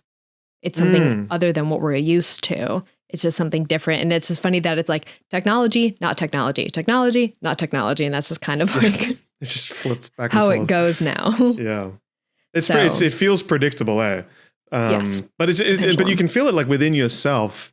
I think like I really feel it. Like my desire to read isn't coming from me being like, oh, I should read. It's like because I actively want to, like, I'm sick and tired of digital information. And I think I could learn a lot more just from reading a book. And it's like, but there will, I'm sure, be a time where I'll take a big break from reading and go back into reading newsletters, for example, like something, like pick that up and like, you kind of go back and forth. Right back to Street Fighter or Death Stranding 2. Still looking 100% that one. So it's the simple, in all honesty, the simple joy of Death Stranding 2, a game that I have put way too much time in a short amount of time, is that I get to drive around and deliver to people. And it's simple task, but it feels real. It feels real. I get to build roads. And it's nice doing that instead of, that's my human connection, instead of posting an Instagram story. And whatever gets you. Everyone's unique. Exactly. That's why like my relationship between me and my sewing machine. Yeah. Bulletproof. Like the idea of me going, I do this now and I'm going to make clothes that are unique for me. Oh my God. The so cool. Boost to my ego. Like I made the shirt that I'm wearing. I'm making the jeans that I'm wearing, guys. That's pretty sick. The jeans that I'm wearing, I made with my hands, with fabric I thrifted. Okay? Do you know how good that feels in my soul to make art? Oh my God. The edge of fast fashion. Oh my God. I can play it's 3 remarkable. chords on the piano. Yeah, it's like, it's even like, it doesn't matter like what it is. Like, it's like the fact that you're doing it in any capacity is just like, it's so much more rewarding because it scratches that itch that the generative stuff it'll never fill that. It'll never make it fill competitive, your cup. honestly. Look at people around you and go like, I'm like, everyone's scrolling on their phones. Fuck it. I'm going to do something different. Just do it out of spite. My therapist says it's okay to do things out of spite because it gets you to do things. Whatever your motivator is, it's fine. Something has to motivate. Exactly. So I want to also show another thing that I found on Instagram of just like some brands that are kind of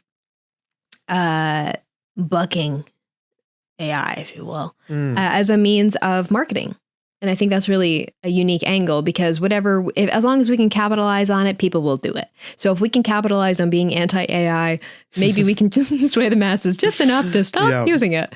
All right. So this is just like a little like cumulative screenshot here of in this top left corner, which is a brand that I have spoken about numerous times because I think they've done a lot of things right. Their parent brand or their sister brand, can't say the same about them, but Aerie, for the most part, is like a brand that I've enjoyed watching kind of like their transformation over time and kind of become like really solidifying themselves as a brand of, despite being kind of like a major like corporate brand, they've really dug their heels in of, no, we're not doing that. And it's been like Aerie came up in an era of like Victoria's Secret. And all the shit that comes with Victoria's Secret. And in response to the Victoria's Secretification of like, bras and underwear and like loungewear and stuff, came something like Aerie, where they were like, we're going to make stuff that's like, it's comfortable. It's not, bad for your body to wear. And we're going to use like real people as our models. And we're also not going to retouch our images. And the fact that like a brand in 2013, I think is when they like came forward with that they're not retouching their photos. Groundbreaking. That is groundbreaking stuff. And so they have kind of dug their heels in again of now leaning into that they're only using real people, because they've always been the, no retouching, that we're not like this big like Victoria's Secret type of brand, that we're a real brand for real people with real bodies. Why would we use AI? So them doubling down on that, I love. Then below that, we have a Heineken ad. This is the best way to make a friend is over a beer. Thing. So good. I love that. That friend thing that took over the New York subway was fucked. Yeah. It's a great way to parody it. Your brands are pretty good at clever. parodies. Yeah. Very clever. And then the Polaroid ad next to it, AI can't generate sand between your toes. Like that's like what I'm saying, like relying on if you can commodify real human connection, then maybe people will buy into it a little bit more. But it is really cool to see there are already brands going, Yeah. It's like, I think the you want to try and be relatable as a brand, and that's like proven way to sell shit. And then like, I think being anti-AI is being human. Like that's literally like, it's never been a more clearer like kind of thing. Yeah. And like, I know everyone's kind of using AI, sure, but there's a part of people that when they read something like that, AI can't generate sand between your toes, it will hit them because it's true. They will know that like, damn, like maybe what I've been seeking recently is artificial. Yeah. And it's like, it reaches to that human part of everyone that's going like, oh, I've should probably hang out with my friends. And it's like, it's never been easy, I feel, to stand out just by saying you're anti-AI, which is why once again, it sucks that Adobe comes in and goes, real person. Yeah. Yeah. I think, again, tying theme of what we've always talked about, that authenticity, it is always going to be the most valuable thing because it is not something that can ever be replicated. No matter how good, like, we would say like, oh, AI will never be a thing because it's so dog shit. Like AI can become terrifyingly accurate.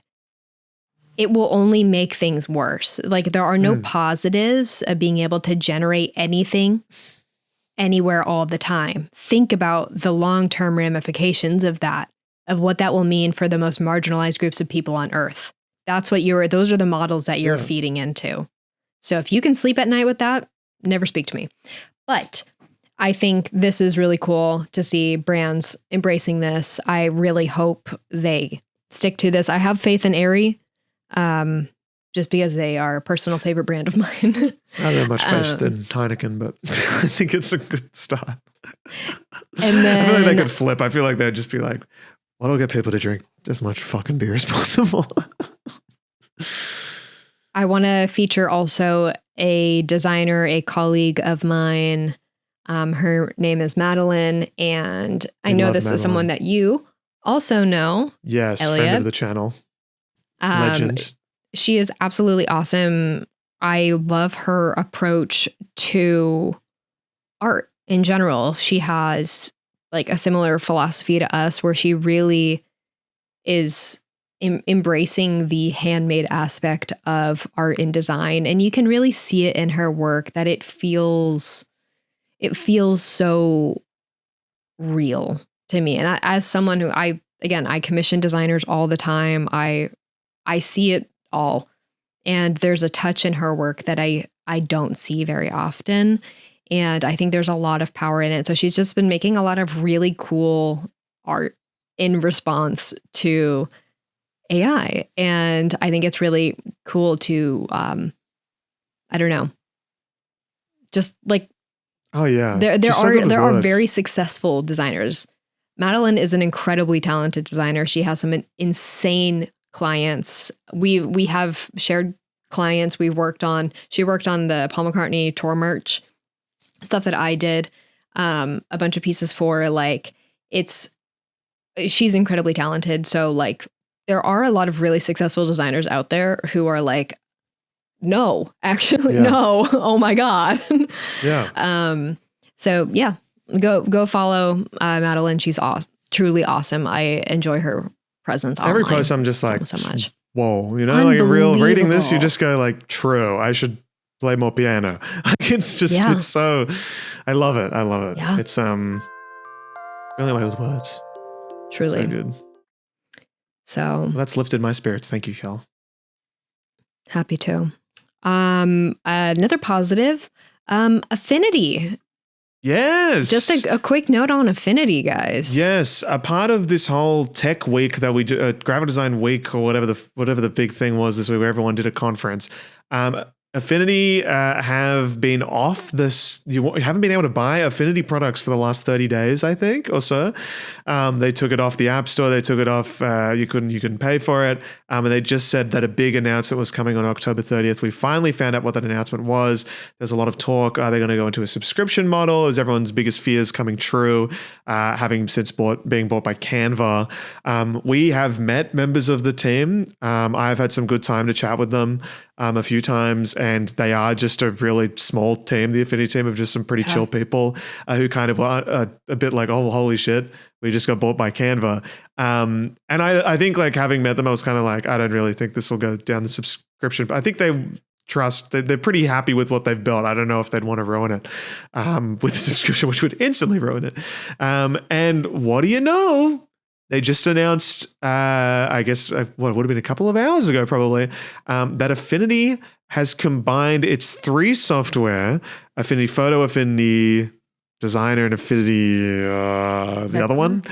Yes, they've combined them into the one suite of one app, and they've like each individual app is more like a layout of tools, which I personally like. I'm obsessed with, and it feels very Da Vinci. And it's free. It's completely free. You can download it right now. And I've watched a few YouTube videos about it. I've read into it a little bit, and everyone's like, "What's the catch?" Because you can't really trust these big tech companies that much. And that's how you know things are really bad. Yeah, I know. I was like, "There's no way it's free." Right now, it looks like the catch. I don't want to say there isn't a catch, but I'll say the catch is probably yet to be seen, because they are not training. The big thing that everyone thought would be that Affinity would be training AI stuff based on what you make in Affinity because it's free, you're the product. No, they're not doing that. That's in their legals. And there seems to be they've said forever, which is hard to believe, but it feels like it could potentially be forever, since Canva is doing so well as being Canva that they can actually afford having Affinity. I saw a good way of describing it. Brad Colbo, I think his name is. He's a big YouTuber. Good at, Brad Colbo had a little video about it that I watched just before we recorded, talking about how Affinity might be a way for Canva to introduce people to the Canva universe, I guess, much like how Adobe Express tries to do it for the Adobe universe. That's Affinity, except Affinity is actually like a fully fledged out tool that can be used at kind of any level of design. So it'll be very interesting to see how it goes. There's promised to be a lot of updates. I'm keen on trying it out. I know that Affinity have partnered with a bunch of YouTubers because they have just started posting tutorials and updates out of nowhere. That because these certain YouTubers have had access to these beta programs for quite a while in preparation for this launch. But I think it's a pretty good sign. I think that's my main takeaway. There is a paid kind of option, but that's exclusively for AI. If you want to use the Canva's AI, if you want to integrate it into Affinity, you got to pay for that. But otherwise, it's all yours with no real need to kind of touch Canva. So it's kind of like it's bizarre. It's quite a shock, and I hope it stays this way. I'll still be ideally looking and pushing for an open source vector raster kind of suite that hopefully will come soon. I was looking into graphite before, which looks pretty cool. But for now, if you're sick of paying a fuck ton of money for Adobe, then maybe it's time to make the jump. I've used it before. Affinity's great. It's great. Pretty cool. A lot of people love it. Yeah, it's pretty cool. It's more robust than you think. Yeah, absolutely. Because a lot of like the image traces free or other like programs, like they generally have like some some sort of limitation unless you spend like a lot of time really, really, really digging into it. But I would say like Affinity has always been like my top recommendation as like an alternate. Oh yeah. Because I think it is like the most robust program if you're coming from the Adobe suite. Absolutely. So this is crazy. Yeah. This is absolutely crazy news. Absolutely wild. Your move, Adobe.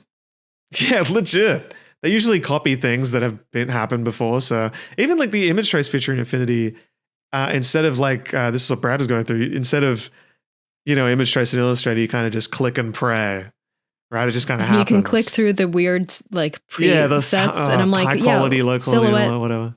Line art. Yeah, sure. And Affinity, you can kind of preview it before you actually do it. I'm like, wow. That's cool. that's better. So it'll be interesting to see where it kind of goes. But I think the team behind it the team behind it fucking love Affinity. Like they're kind of they seem very they love it. Authentic. Yeah, they do. They were just really chill people. They were so casual about it all. Yeah. Had a good chat with them at the Canva after party last year. So yeah. Anyway, there's your Affinity news. The Max Bash of Canva Create, if you will. Oh, I wish we got to go to Max Bash, Kel.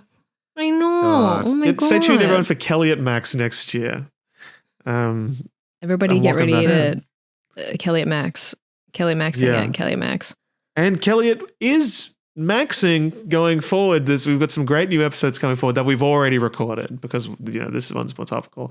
And next week is one about Photoshop and just really think harder about it before you comment something being like, oh, they talk shit about Adobe. Please just enjoy the content. It's a good episode. Don't worry. We make fun of them a lot. Yeah. Don't worry. Exactly. Okay. Okay. I know. Well, 2 hours, 23 minutes into recording, we should probably call it a day. I'm getting a headache. I haven't had my coffee. Coffee. Shall we do our outro stuff? Yes. Of our song of the week. Our song of the week.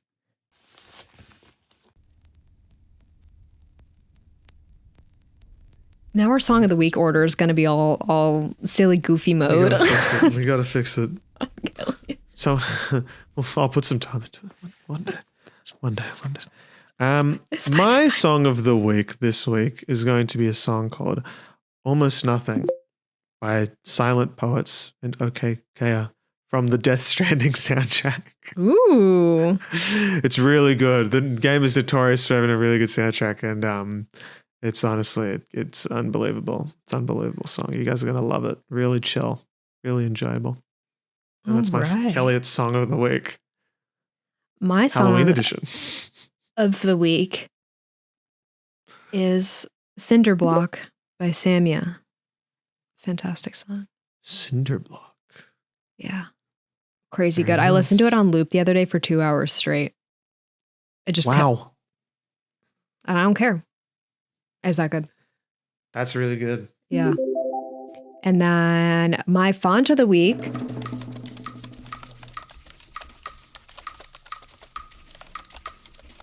is Battle Slab. Another slab serif. Really getting into my slabs lately. That is great.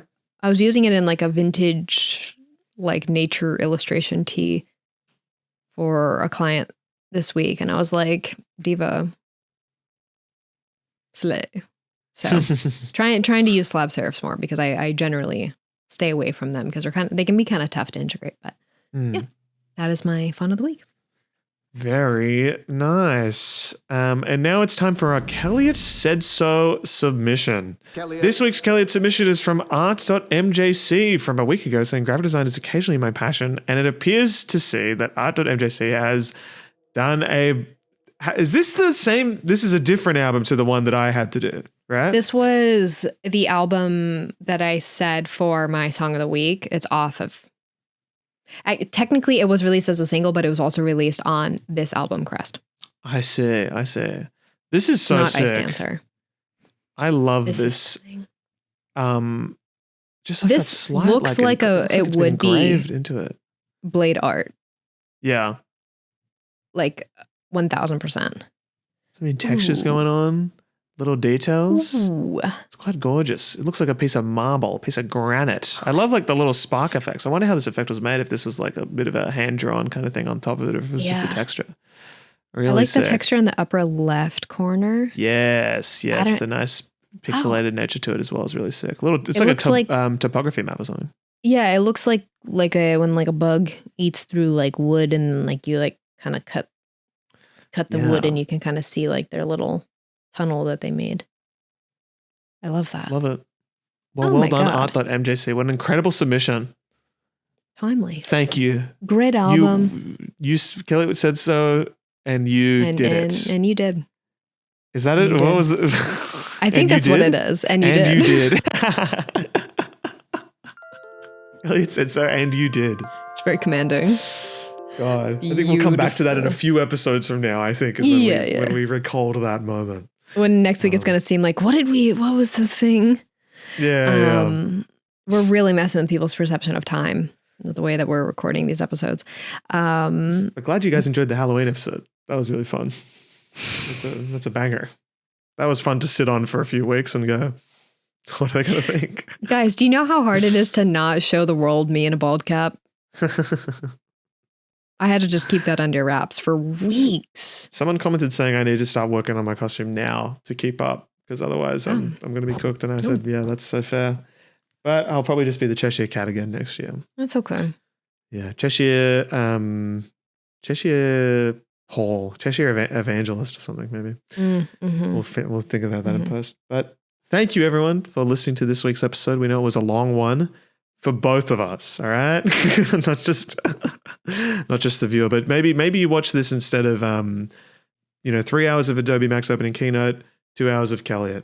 That seems like an easy choice to me personally. Both at 2 times speed.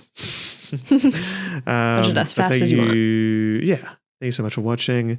You guys are the best. And we're glad that, I don't think this is necessarily an echo chamber.